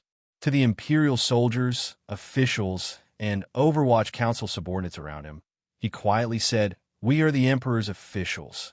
We have received the emperor's posthumous edict to stop those rebellious plots. Regardless of whether we succeed or fail, we will not retreat a single step." The great prince's expression was solemn. He continued Fan Xian's words and said, "There are 3 coffins here. Qingping and Ji and I will each have one. If the royal palace is broken into, the 3 of us will die here. This can be considered filial piety to father and loyalty to the Qin kingdom." He glanced at everyone and then slowly said, "Defend the palace to the death. Does everyone have confidence?" Even the cliched method of carrying coffins to battle had been brought out by Fan Xian. How could the soldiers not feel their blood boil? In unison, they cried out, yes. Fan Xian held Li Chengping's hand and said in an even voice, "Are you afraid?" The third prince thought for a bit and shook his head forcefully. "No, father's son will not be afraid." "All right." Fan Xian glanced at him with a slight smile and didn't say anything more. He only thought that if the change did not happen and the royal palace was actually broken, he could only take the third prince and flee to the ends of the world. He could only hope that this kid wouldn't scold him when the time came. In the distance, the rebel soldiers began to gather again. The morale that had been suppressed by Fan Xian's evil plan seemed to have successfully turned into resentment toward the royal palace. Most of the Qin kingdom's troops had been on the battlefield for a long time. Their ability to mobilize soldiers was not inferior to anyone else's. The gazes of the rebel soldiers toward the royal palace began to fill with naked, murderous intent. The sea of fire appeared terrifying, but in reality, it did not cause much damage to the rebel soldiers. Fan Xian looked at the scene in front of him and couldn't help his heart tremble slightly. He thought to himself that if he had calculated wrong, the following steps would probably kill many people on his side. He knew that he was completely unfamiliar with military affairs. So from beginning to end, he had not made any suggestions about the great prince's arrangement of troops. Instead, he calmly acted as a spectator and helper. At this moment, he was going to make an unusually daring suggestion. "How many imperial soldiers do we have left?" 2,700. Basically, we haven't lost much. Fan Xian tilted his head and listened as the sounds of fighting in Taiping Square grew quieter. He furrowed his brows slightly and said, "Do you think we can hold it?" The great prince's sword-like brows were smeared with a layer of murderous intent. Straightforwardly, he said, "Even if father personally led troops, we wouldn't be able to hold it." A glimmer of self-mockery suddenly flashed through the corners of his lips. "The disparity between us and the enemy is too great. If the Western Expedition Army had not been disbanded by father, even if I only led 1/3 of the Western Expedition Army, I would still dare to fight a decisive battle against the rebel soldiers below." The great prince took a deep breath. "However, don't worry. Even if we lose, we won't lose so badly. The generals and soldiers under my command have all eaten Hu people's meat and drank Hu people's blood on the grasslands. The Qin family, it has been 20 years since the old man personally led troops. The soldiers of the Jingdou garrison are extremely lazy. The only one is the Dingzhou army." Fan Xian cut him off and said, "In that round of attack and defense just now, I noticed a problem." "What problem?" Fan Xian moved closer to the great prince's ear and quietly said a few words. "What are you thinking about?" A cold light flashed through the great prince's eyes. "I'm thinking about gambling." Fan Xian lowered his head and faintly said, "We no longer have any trump cards in our hands. If we continue like this, we will eventually die." The great prince furrowed his brows and said, "War is not child's play. What you're saying is too absurd." Fan Xian smiled bitterly. "It is indeed absurd. However, I truly can't think of any opportunity to turn the tables." He turned his head and glanced at the 3 coffins glowing with black light. His gaze gradually became determined. He still had a trump card, but he had not seen everyone's trump card clearly. No matter what, he would not use it. The great prince was silent for a moment and then suddenly said, "How do you want to gamble?" "Dig up the rocks at the palace gates." Fan Xian raised his face and looked through the slightly warm air of the square at the commander of the Dingzhou army, Yi Zhong, who was quietly saying something to the second prince. His gaze narrowed slightly. "We should be prepared to charge out at any moment and give ourselves a chance." He then smiled warmly and said, "Give the world a surprise." Coincidentally, Yi Zhong, who was in the middle of a secret discussion with the second prince, seemed to feel the gaze from the palace walls. He raised his head and glanced back with unusual calmness and coldness. Ahem, when the great prince said this is war, I almost couldn't resist writing that all is fair in war. Everyone should know that I am the worst at writing these things. When I first conceived of Qing Yu's year, I made a great wish that I would try to learn and improve my abilities in this area. I'm still not very good, but please see my progress and hard work. P.S. I don't know who wrote the KFC's Qing Yu's year review in the book review section. I just thought it was very funny. I don't know if that book friend knows me in real life, but most of his spoilers are definitely wrong. I was mad and changed the wrong words 3 times. It is now 6:08. To the friends who subscribed earlier, I apologize. Recently, there have been too many wrong words. No matter how mad I am, this is the 4th time I've changed the wrong words. I've actually changed them before, but there are still so many. This is 6:09. Sorry.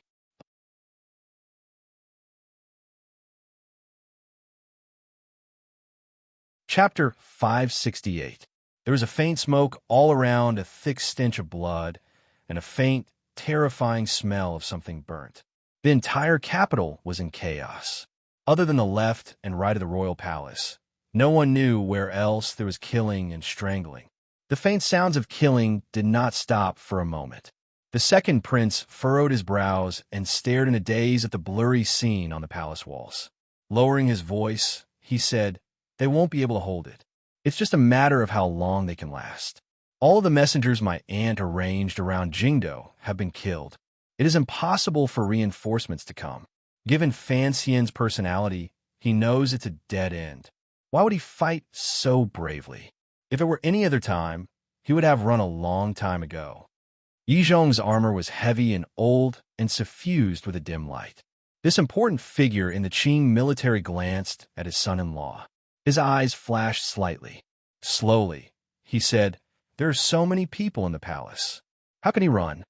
Everyone admitted that if Fan Xian led the Overwatch Council people and ran as soon as he saw the situation was not right, it would be difficult to dig him out in Jingdo, where hundreds of thousands of people lived, even if the eldest princess had many soldiers under her command. Everyone acknowledged Fan Xian's tyrannical strength and ability to escape. Yi Zhong was silent for a moment, and then said, "Since Fan Xian isn't running, then he must have something to rely on." The second prince's expression calmed. This noble had listened to his aunt's suggestion and temporarily suppressed his ambitions to stand behind the crown prince, waving flags and shouting war cries. However, the string in his heart had long been plucked countless times. However, the situation was not set in stone. He would not do anything too crazy. Particularly compared to the crown prince, he was more afraid of Fan Xian's existence. Fan Xian's attack on the second prince was not only a blow to his strength, but also a great blow to his spirit. The second prince took a deep breath and said, "Fan Xian will always pull out his trump card at unexpected times. I have never underestimated him." Yi Zhong suddenly coldly cut him off. "However, we can no longer preserve our strength. The great prince is leading thousands of imperial soldiers to defend the royal palace to the death. He also has the Overwatch Council's secret support. His strength is much more tyrannical than we originally thought. As for Taiping District, if we don't go all out to attack, I'm afraid there will be variables if we drag on." The second prince slowly lowered his head and thought about something in his heart. This time, the Qin and Yi families had formed a rebel army to surround the palace. Nominally, they both supported the crown prince's succession. Everyone knew, at least for now, that the Dingzhou Yi family belonged to the second prince. Thus, in the numerous attacks since the morning, the Yi family had not used their full strength. In the direction of Taiping Square, they were particularly careful because they were worried that they would lose too much of their strength. It was precisely because of this that the rebel army's attacks were not continuous. And all of this was something that the second prince had tacitly agreed to. Yi Zhong glanced at his son-in-law and said in a deep voice, "I trust that Fan Xian has already seen this. I think he will immediately use this to drive a wedge between you and the crown prince. At this juncture, please put aside your past thoughts and first help the crown prince enter the palace." The second prince took a deep breath. A warm smile rose to his face as he nodded. "Father-in-law is right. We cannot give Fan Xian any opportunity to use. If the crown prince and I continue to be suspicious of each other, it will only make the 3 brothers in the palace happy." He turned his head to glance at Yi Zhong and solemnly said, "Have the crown prince an old Qin master attack without worry. I'll go to the central camp and ask for the Crown Prince's instructions. Yi Zhong furrowed his brows slightly. He knew that the second prince was going to use him as a hostage and use his safety to ensure the unity and will of the tens of thousands of rebel soldiers. He was not going to give Fan Xian any opportunity to use them. It's too dangerous. The commander of the Dingzhou army slowly closed his eyes. As the deputy general, I should go to the central camp to give orders. I'll just take a few trusted soldiers there.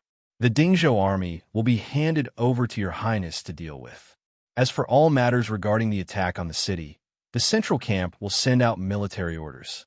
There won't be a situation where it is difficult to deliver military orders. The second prince paused. A moment later, he was moved and said with concern, "Father-in-law, be careful." Just as the second prince and Yi Zhong expected, seeing that the Dingzhou army was preserving their strength, Fan Xian would not let go of this opportunity to sow discord. Standing on the top of the city walls and gazing at the rebel army's central camp, he once again began to call out to the Crown Prince. At this moment, the attack below the city walls was particularly urgent. The sound of drums was like thunder. Cries for killing rose from all directions. There were rebel soldiers climbing up ladders and beginning to brave arrows and rolling stones as they climbed toward the top of the city walls. It was at such a tense moment and in such a noisy and dangerous environment that Fan Xian's every word was branded into the ears of all of the rebel soldiers and Qin family generals. He only called out one thing toward the bottom of the palace walls. "Old thief Qin, so many of your people have died. Does it not hurt?" There was not a single word that mentioned the Yi family or the Dingzhou army. However, bodies were scattered across the square. The charred remains of the terrifying rebel soldiers still gave off a nauseating smell. As long as one was not blind, one would notice that the people who had died in these waves of attacks were mostly Qin family soldiers and two subordinates of the Jingdou garrison. Dingzhou had not suffered many losses. After these words were said, the leaders of the rebel army's central camp were all surprised. The Crown Prince smiled slightly and said to the generals beside him, "Only an idiot would believe such childish sowing discord. Even a blind person could hear Fan Xian's intentions in such an open provocation. Only an idiot would foolishly fall for his trap and begin to suspect each other's intentions." Although the Crown Prince and Second Prince had once fought to the death in court, after experiencing the Dong Mountain incident, and under the eldest princess' gentle and powerful suppression, they had no choice but to work closely together. The Tuli princes were not idiots. They knew that they had to maintain a semblance of unity and cooperation. However, no matter how simple a plan was, when it was turned into direct words and landed in everyone's ears, it would have some effect on people's emotions, particularly the generals of the Qin family. Although they knew what Fan Xian wanted to achieve, they still couldn't help but feel a glimmer of anger. Since the beginning of the attack, it had always been the Qin family fighting the main force. The Dingzhou army had basically stood to the side and watched coldly. How could the Qin generals feel comfortable? After taking the flag and returning, Gong Dian, who had been standing 2 riders away from the Crown Prince, began to have an unnatural expression. It was as if he felt a glimmer of shame. Everyone had seen the Dingzhou army's behavior and knew that Yi Zhong and the Second Prince were certainly planning something in their hearts. Although it would not have much of an impact on the major event, the Qin family would certainly be furious. The Crown Prince glanced warmly at Gong Dian and said, "Fan Xian knows that he has already entered a dead end, which is why he would do such senseless actions. As the saying goes, one should not be surprised by strange things. There are only so many people in the palace. I will use the army to suppress them. As long as we do not fall into chaos ourselves, the major event will eventually succeed. I hope everyone will work hard." "Yes, Your Highness." The generals by his side all bowed. They knew that what the Crown Prince said was the correct path. Using the proper path to win through unusual means. If the correct path was magnanimous and powerful, why care about unusual means? With just a slight mention, the Crown Prince crushed Fan Xian's words and tossed them away. The generals began to get busy again. The crown prince and the old Qin master said something in a low voice. At the same time, they turned their gaze toward the top of the palace walls. At this moment, a soldier holding a flag arrived on a fast horse. Under everyone's slightly strange gaze, he reported in a loud voice, "Deputy Commander Yi Zhong is here to ask for the crown prince's order." The crown prince was slightly startled, but his eyes lit up. To the side, the old Qin master suddenly opened his eyes. A cold light shone out, but immediately calmed down. The situation was already set. The old Qin master couldn't help but begin to think about his only son, Qin Hong. He wondered what kind of blow he had suffered at Jinyang Gate and why he had not returned to his troops yet.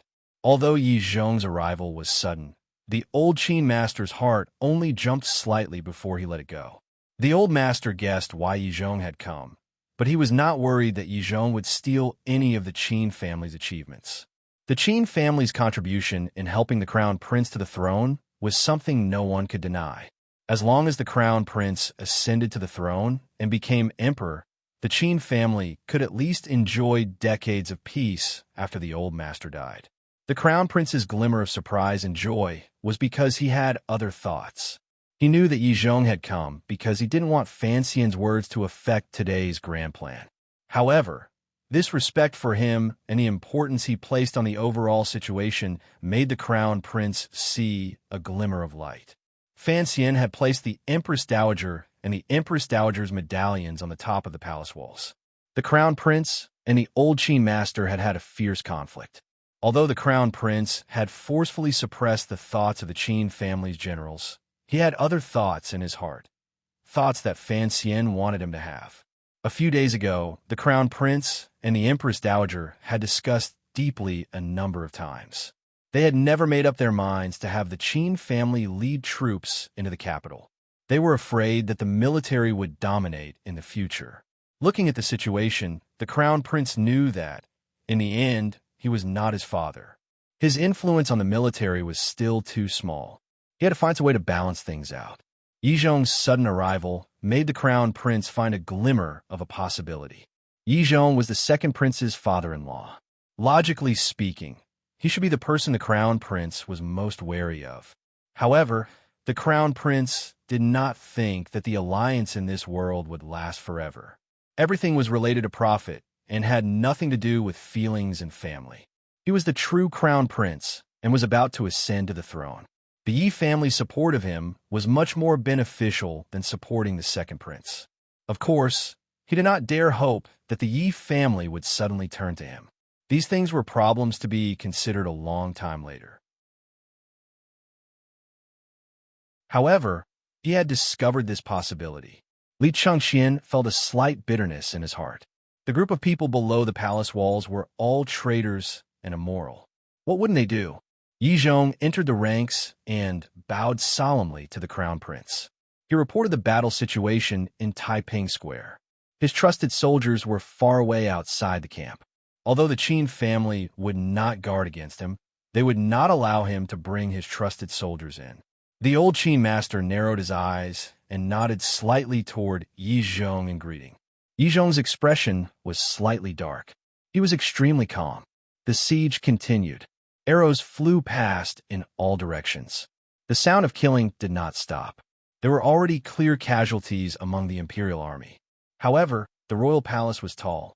The palace gates were filled with mountain rocks and sand, so they could still hold. Fan Xian narrowed his eyes as he watched the deaths happen in front of him. He didn't know what he was feeling. At this time, the great prince had already tidied up his light armor and removed the long sword at his waist. He took the long knife he had used to dominate the battlefield from his trusted soldier's hands and silently walked past behind him. Fan Xian suddenly stretched out his hand and grabbed his shoulder. In a low voice, he said, "It's better if I go. I admit that you are very powerful, but leading soldiers to charge is not an assassination by one person." The great prince furrowed his brows and said, "It's better if I do this kind of thing. Watch the top of the palace walls. My mother's life is in your hands." Fan Xian was silent. He knew he would not be able to persuade this brother of his who was about to go into battle. The great prince looked at him and suddenly said, "I wonder if I've gone crazy. To think that I'm going to take these hundreds of people to charge into the camp without knowing anything." He laughed bitterly and spat on the ground. "After I die, if you can escape, remember to burn some paper money for me every year." Fan Xian smiled bitterly. He knew that the custom of the Li family was to burn paper money. Hearing these words, he couldn't help but pat the great prince's shoulder. A moment later, he didn't say anything. He only squeezed out, "Big brother, be careful." Hearing the word "big brother," the great prince laughed brightly and said, "To suddenly have you admit that I am your big brother at the moment of death is not bad." The great prince knew that Fan Xian didn't even want to acknowledge his father, yet he was willing to acknowledge him as his big brother. There were true emotions within. Fan Xian turned his head and watched the great prince and the imperial army members who were ready and waiting to go into the distance. He watched as they gently stroked the remaining 200 or so war horses in the royal palace. His gaze gradually grew gentle. He knew that if he lost this gamble, he might have a chance to turn things around. However, these people, as well as most of the people in the palace, would pay with their lives for his gamble. "If you all die, I will use a few years to kill everyone in the Leaf family to avenge you," Fan Xian said to himself in his heart. Fan Xian thought to himself. His gaze slowly swept past the top of the palace walls and the bottom of the palace walls. It swept past the imperial soldiers who were bravely resisting the rebel army. He looked at the Overwatch Council's trusted aides who held fast to the crossbows and were responsible for various communications. He looked at the scholars Hu and Shu, who stood with pale faces in front of the palace walls. Shu Wu's white beard floated in the wind and was disheveled. Fan Xian's heart dimmed slightly. He didn't know if this was the last time he would see these people's lively faces. He lowered his head and said a few words to the third prince, Li Qingping. With a clap of his hands, he flipped up and stood on the 3 coffins on the palace walls. The autumn sun was nearing noon, but it suddenly burrowed into the dark clouds that had drifted over. The 3 coffins on the palace walls were painted completely black. Fan Xian was also completely black. He stood calmly on them, facing the slightly cold wind and looking at all of this vexing scene. Everyone on the palace walls saw this scene. The blood-soaked soldiers didn't have the leisure to watch. However, the people in the rebel army camp couldn't help but feel a chill in their hearts when they saw the black-clothed man standing against the wind on the palace walls. From the start of the battle until now, Fan Xian's little tricks had not had much effect. After Yi Zhong met with the crown prince, there were finally some small changes in the rebel army camp. The entire rebel army camp began to slowly and methodically change formations. The Dingzhou army had to replace the old Qin family and take on a portion of the responsibility of the traitors. This was the scene Fan Xian wanted to see. He watched all of this and found that although the Qin army was well-trained, the Yi and Qin families rarely cooperated.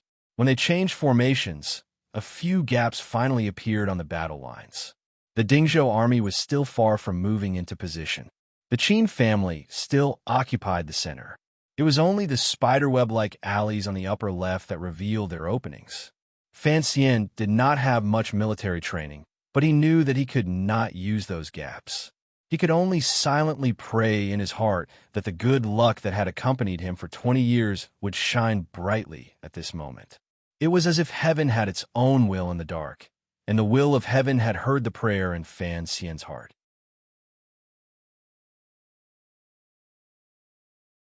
Just as the rebel army's formation change was slightly chaotic, the urgent sound of horse hooves filled with murderous intent finally came from the long street near the gap. Fan Xian's spirit rose. Focusing his gaze became very cold. It was not reinforcements. It was Qin Heng. After experiencing the cruel attack at Jinyang Gate, Qin Heng, who had personally experienced the Nanzhao War and was a general behind a family of generals, finally relied on his powerful 5,000 riders to break through the combined attack of the Overwatch Council and Imperial Army riders. After a delay of 2 hours, he finally arrived at the royal palace. In an instant, it could be seen that Qin Heng's subordinates had already charged to the end of the street. It could be seen that the riders were covered in blood and wounds. Of the 5,000 riders, only 3,000 remained. One could imagine how tragic the attack at Zhengyang Gate had been. The tip of Fan Xian's heart ached like it had been pierced by a needle. He knew that his most loyal Overwatch Council subordinates had probably suffered heavy losses at Zhengyang Gate. No one knew how many had died or been injured. As for the group of Imperial Army the Great Prince had sent out, presumably they had been completely wiped out. A bitter taste of blood rolled between his lips and tongue. After 2 coughs, Fan Xian stared with blood-red eyes. He knew that while the tyrannical ephedra pill had forcefully raised his realm, it had also deeply injured his heart meridians.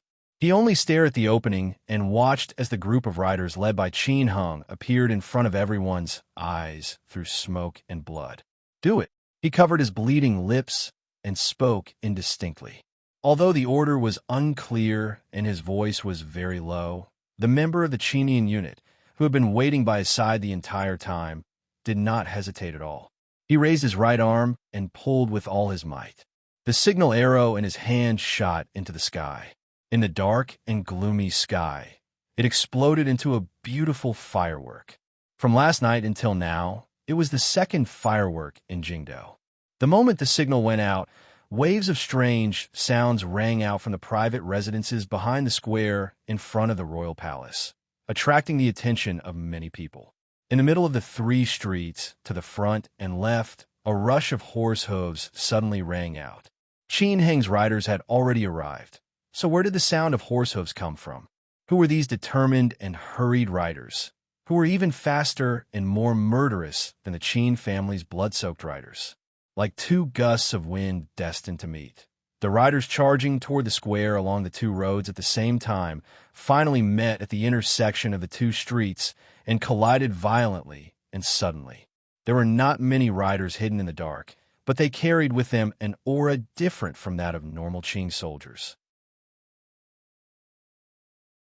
Not only was there a murderous aura, but there was also a sense of the cold underworld. Their entire bodies were covered in black armor. It was as if not even a glimmer of light would be reflected. It was as black as ink.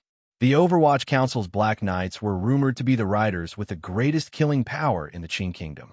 However, not many people had seen their method of battle or their great strength.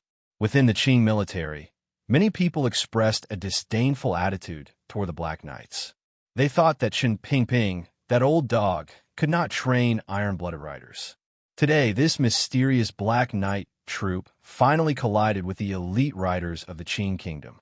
Furthermore, they used blood-like facts to tell everyone that in terms of the quality of riders, the Black Knights would always be the most valiant. The sudden appearance of the Black Knights was outside of everyone's expectations. A glimmer of excitement flashed through the old Qin master's eyes. At the first moment, he discovered the problem. A cold light flashed through his eyes again. No one knew how Fan Xian had hidden this group of riders among the private residences behind the rebel soldiers. No one knew how this all-black group of dark riders managed to do it without making a single sound. Qin Heng led the riders and sped past the intersection of the street. He then saw the black, heart-palpitating figures of riders charging toward him from the other side of the road. There were too few people in this group of Black Knights, only 200. If the Great Prince was still on top of the palace walls, he would certainly guess that this was the group Fan Xian had sent out of the palace last night. It was the group led by the deputy commander of the Black Knights, Jing Ge, who had disappeared without a trace for a long time. Although there were only 200 people, this group of Shadow Knights seemed to have 2,000 people. No, it was more like one person was fighting. The leader wore a silver mask and gripped his spear tightly. He was like the sharpest point on the edge of a blade, charging at the forefront at an incredible speed. The 200 riders behind him were like a sharp blade and solid blade behind a dagger. They maintained a tight formation and used excellent riding skills to support themselves. They followed closely behind the silver-masked Jing Ge and stabbed viciously into the front of Qin Heng's 2,000 riders. Only the Black Knights would have such determination and daring to fight with 200 against 2,000. Decades ago, the predecessors of the Black Knights had once, under Chun Pingping's lead, launched a surprise attack 3,000 li north and deep into the Wei Kingdom. They had captured the leader of the Wei Kingdom's Tiki, Xiao En, alive, and then escaped unscathed. The Black Knights could launch a surprise attack 3,000 li, much less a mere 3,000 zhang. Only those who remembered history well would understand that the Black Knights were the most powerful riders in the world. Only those who remembered history would understand why the Qing Emperor always forcefully ordered Qin Pingping to limit the number of Black Knights to 1,000.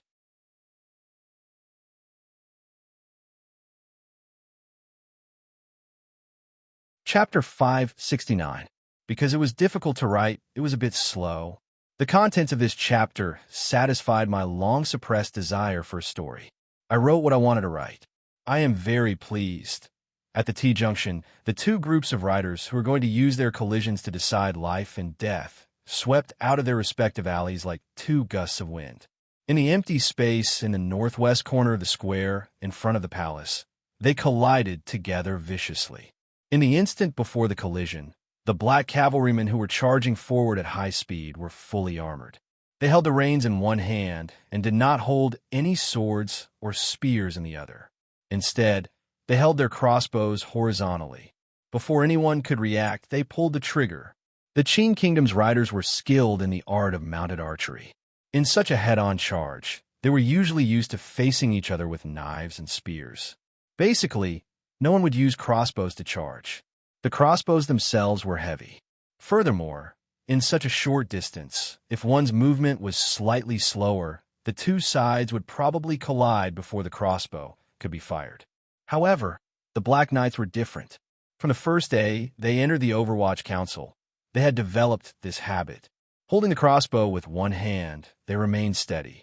More accurately speaking, the nearly 1,000 Black Knights of the Overwatch Council were, in reality, a powerful mass assassination and surprise attack weapon. The sound of the arrows breaking through the air rang out.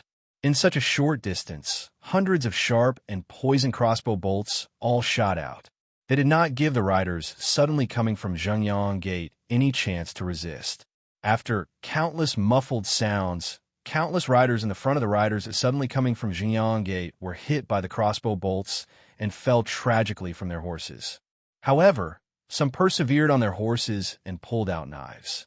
With a wild roar, they hacked at the riders coming closer and closer.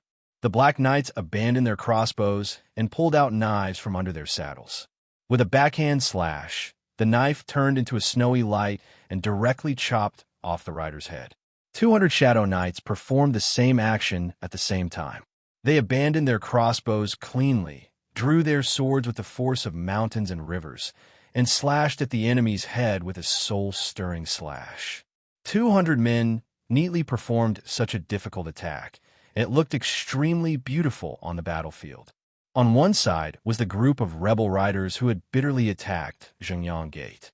After being strangled for a long time by over 1,000 Overwatch Council subordinates and Imperial soldiers, they had finally managed to clear a path and arrived with great difficulty in front of the royal palace.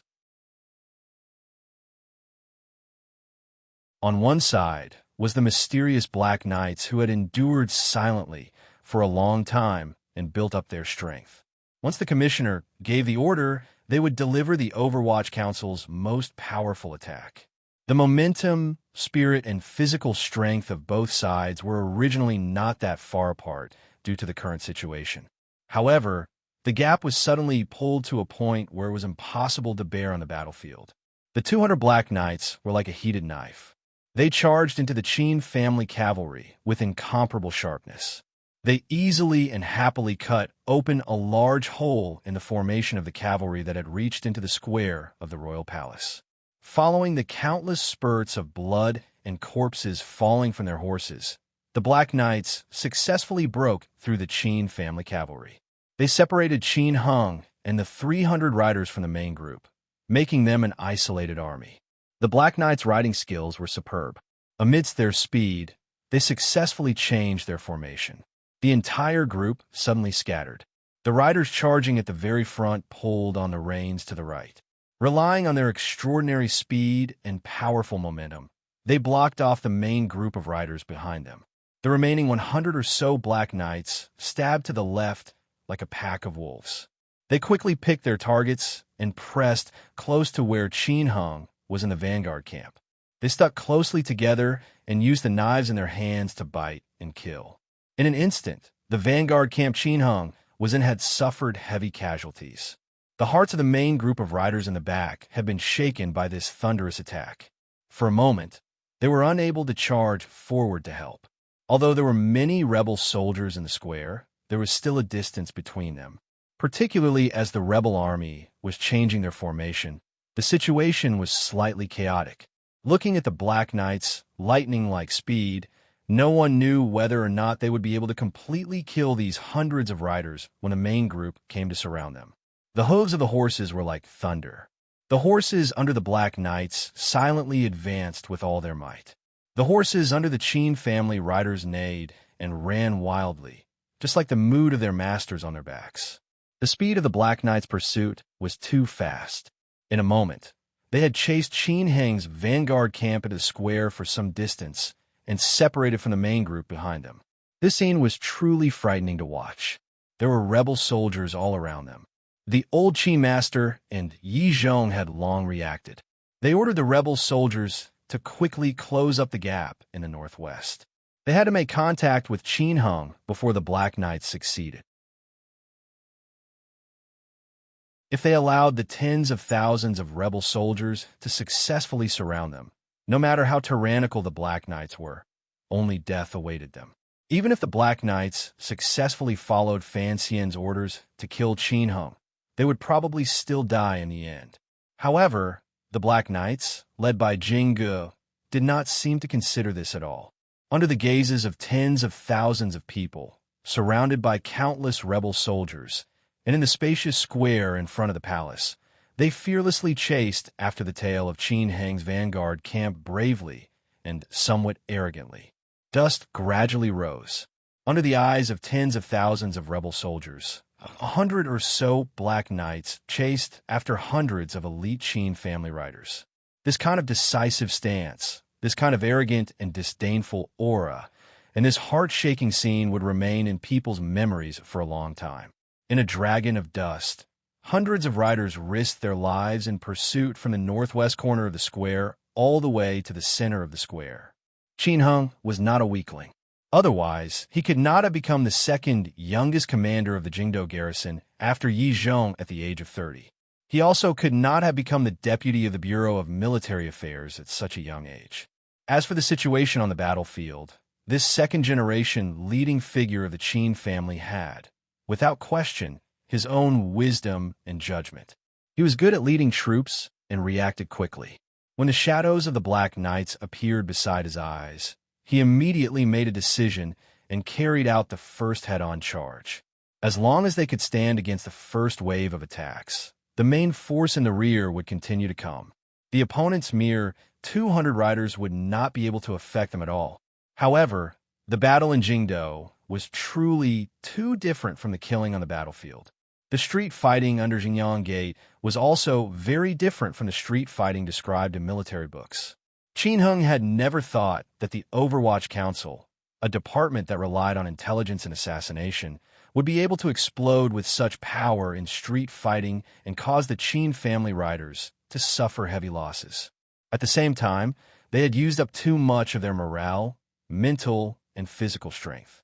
The most important thing was that Qin Heng had never thought that a mere 200 Black Knights would actually have such a powerful aura, a fast-charging force, and an extremely cold killing method. He had never thought that the 500 riders in the vanguard would not even be able to stand against the opponent's first wave of attacks and be ruthlessly cut in half by the opponent. Qin Heng's heart was cold, but his reaction was strangely fast. He whipped his horse and did not stay where he was to fight against the Black Knights. Instead, he increased his speed and led his riders toward the center of the square. All around them were rebel soldiers.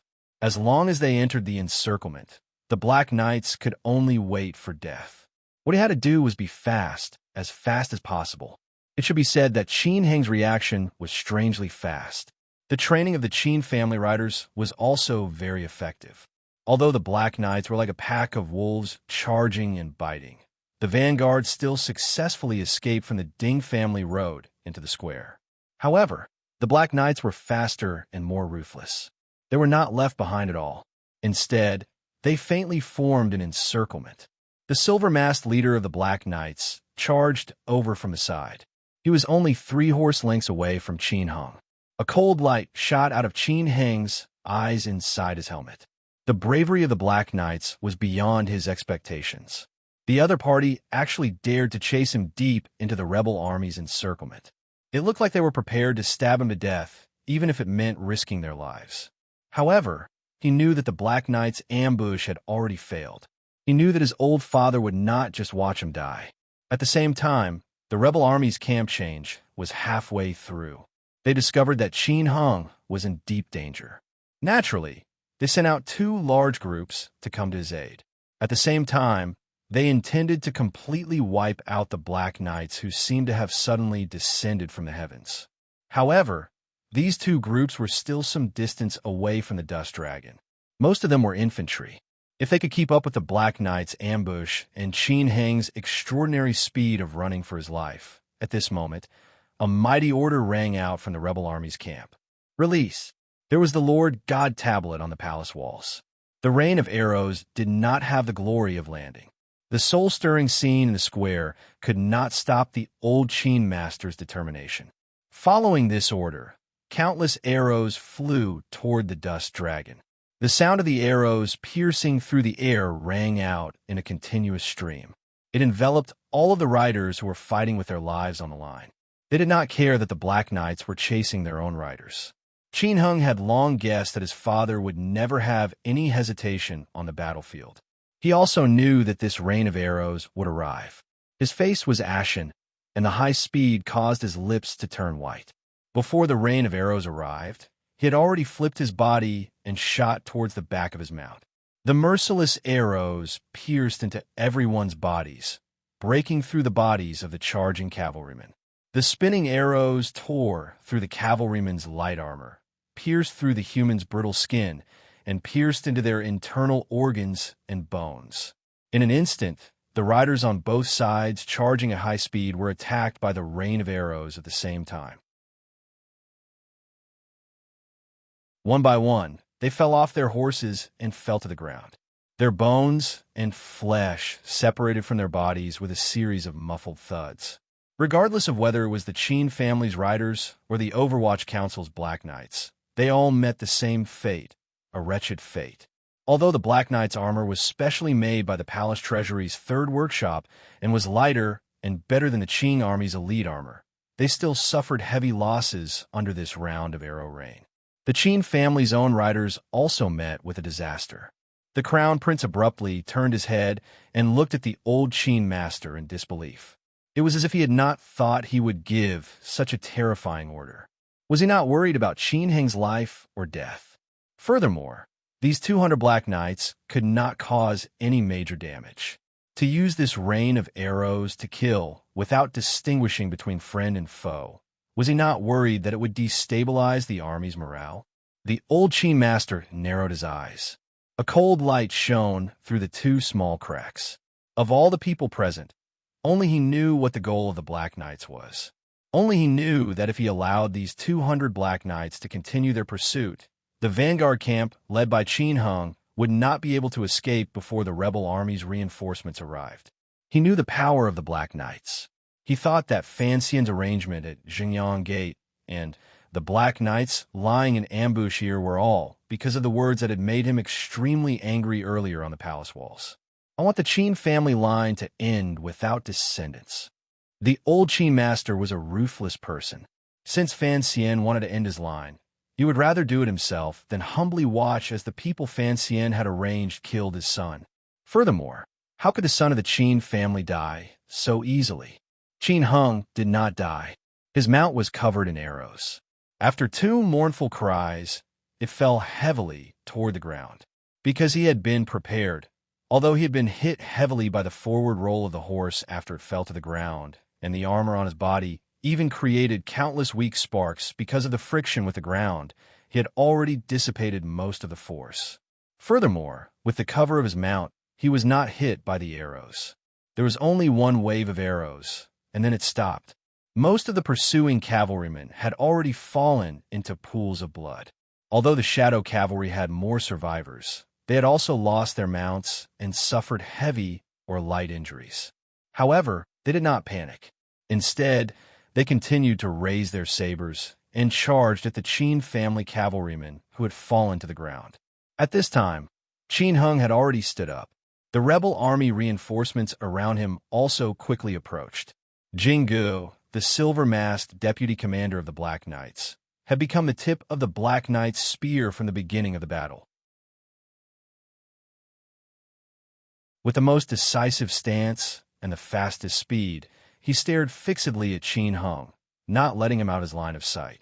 As the rain of arrows came, Jinggu and his horse also received a terrible blow. An arrow very cleverly passed through the armor on his body and slanted into his left shoulder. A streak of blood quickly seeped out. The front legs of the horse under him also weakened and silently fell to the ground. His feet landed heavily on the saddle. In the instant that the rain of arrows stopped, he held the long black spear in his hand and leapt out like a wolf king. Carrying with it a thirst for blood that had been hidden for many years, his power could not be stopped. The distance of 30 feet was covered in a flash. Qin Hung had just pulled his leg out from under his horse and stood up with great difficulty. It looked like his mental and physical strength had been exhausted to the extreme. With the sharp killing intent of the black spear pointed at him, it seemed that he could only wait helplessly for death. But no one would have thought that Qin Hang's body, which looked extremely tired, actually had energy again at this moment. With a fierce shout, he did not turn around, but had already pulled out his sword.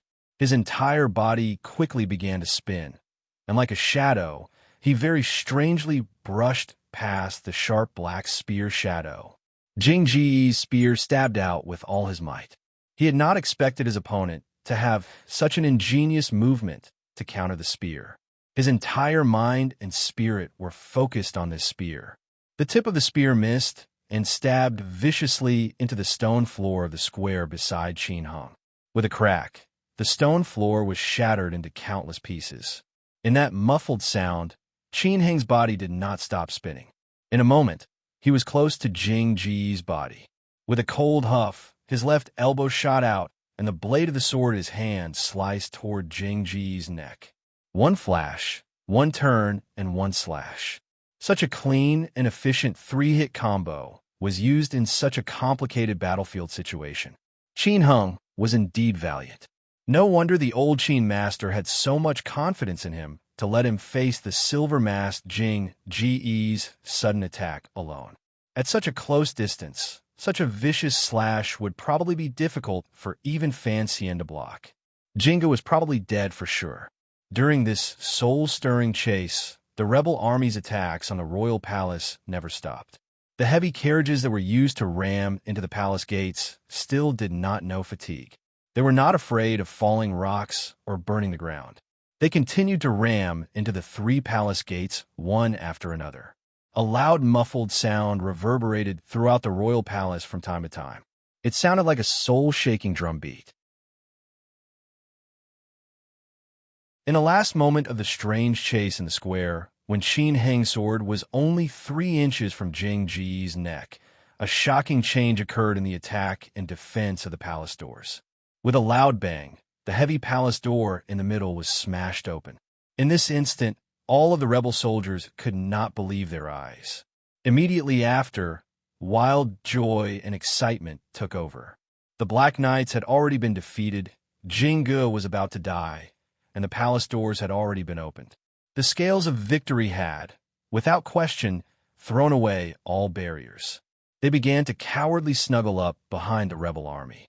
Looking at this scene, the Crown Prince's spirit rose. He glanced at the old Qin master and Yi Zhong beside him and took a deep breath. Attack with full power. Fan Xian stood on top of the black coffin and gently used the tip of his foot to tap a rhythm no one could understand. He watched these fatal changes happen in a flash on the palace walls, but he still did not make a decision. He kicked open the coffin with one foot and took out the heavy sniper rifle inside. Because he was standing higher than everyone else, just as Qin Pingping had once taught him, he could see further than everyone else. He could see some details that no one else had noticed. He saw that the generals of the Dingzhou family were still in the rebel army camp in the west, discussing something with the second prince. They gradually moved closer and naturally isolated the second prince's trusted aides on the outside. He saw that in the rebel army camp, Yi Zhong's expression was as calm as usual beside the crown prince, who showed a joyous expression for the first time. However, Gong Dian had lagged a step behind. During the process of the rebel army changing camps and the chaos brought by rescuing Qin Heng, the Dingzhou army gradually changed their formation. Although it was subtle, it was particularly piercing in Fan Xian's eyes, who was looking down from above. If a complicated situation was made up of countless pictures, then in Fan Xian's eyes, these pictures were undergoing changes that no one understood. However, he knew that his gamble would determine the final success or failure based on the changes in these pictures. He tied the Wei Emperor's sword tightly to his back and pulled on the hook the Third Bureau had prepared for him 2 years ago. Glancing in the direction of the city guarding crossbows, he narrowed his eyes slightly and said, "Get ready." Then he tapped the coffin with the tip of his foot for the last time, thinking, "I still won't use you today." The change in the images suddenly occurred in the next moment. This change would decide the future of the Qin kingdom. It was destined to become something that young historians with a conscience in the future would discuss enthusiastically. The first scene to change was the silver-masked Jinggu, who was about to face death, lowering his head the moment the tip of Qin Heng's sword reached his neck. Jinggu lowered his head. In the time it took for a spark to fly off a piece of flint, lowering his head looked simple, but it was actually extremely difficult. However, he had done it so naturally and quickly. It was as if 500 years ago, Jinggu already knew where Qin Heng's sword would come from and where it would go. He had already simulated it countless times and had long been prepared to meet the edge of this sword. It was this gentleness of lowering his head that allowed Qin Heng's murderous sword to cut across Jing Ji's silver mask and draw out a streak of silver sparks. However, it did not cut his neck. What was even more unexpected was that Jing Ji's spear, which seemed to have poured all of his spirit into it, pierced empty air and broke the stone floor on the ground. It seemed to have a life of its own and quickly bounced back. Following the empty space between his thumb and index finger, it bounced back with a bang. Jing Ji's hand gripped the tip of the spear tightly 3 inches below and abruptly stabbed upward. All of this happened too quickly. The silver mask on Jing Ji's face was still sparking when the tip of the spear in his hand had already pierced ruthlessly into Qin Heng's jaw. With a muffled crack, the sharp tip of the spear pierced straight through Qin Heng's jaw into his brain. Fresh blood sprayed out. Qin Heng's body froze and then went limp. He died just like that. Jinggu gripped the shaft of the spear tightly. The tip of the spear held Qin Heng's body. With a crisp sound, Jing Ji's silver mask broke in half and slid to the ground, revealing his true face. It was the face that Fan Xian had always wanted to see. It was the face that had been hidden under the silver mask ever since he had been fished out of the Black Prison by Qin Pingping and became a member of the Black Knights. The features of this face were delicate and pretty, but from the left ear to the bottom of the right ear, it had been viciously sliced open in the middle by some unknown sharp weapon. It was a very old injury, but it still appeared terrifying. One could imagine what kind of injury he had suffered in the past.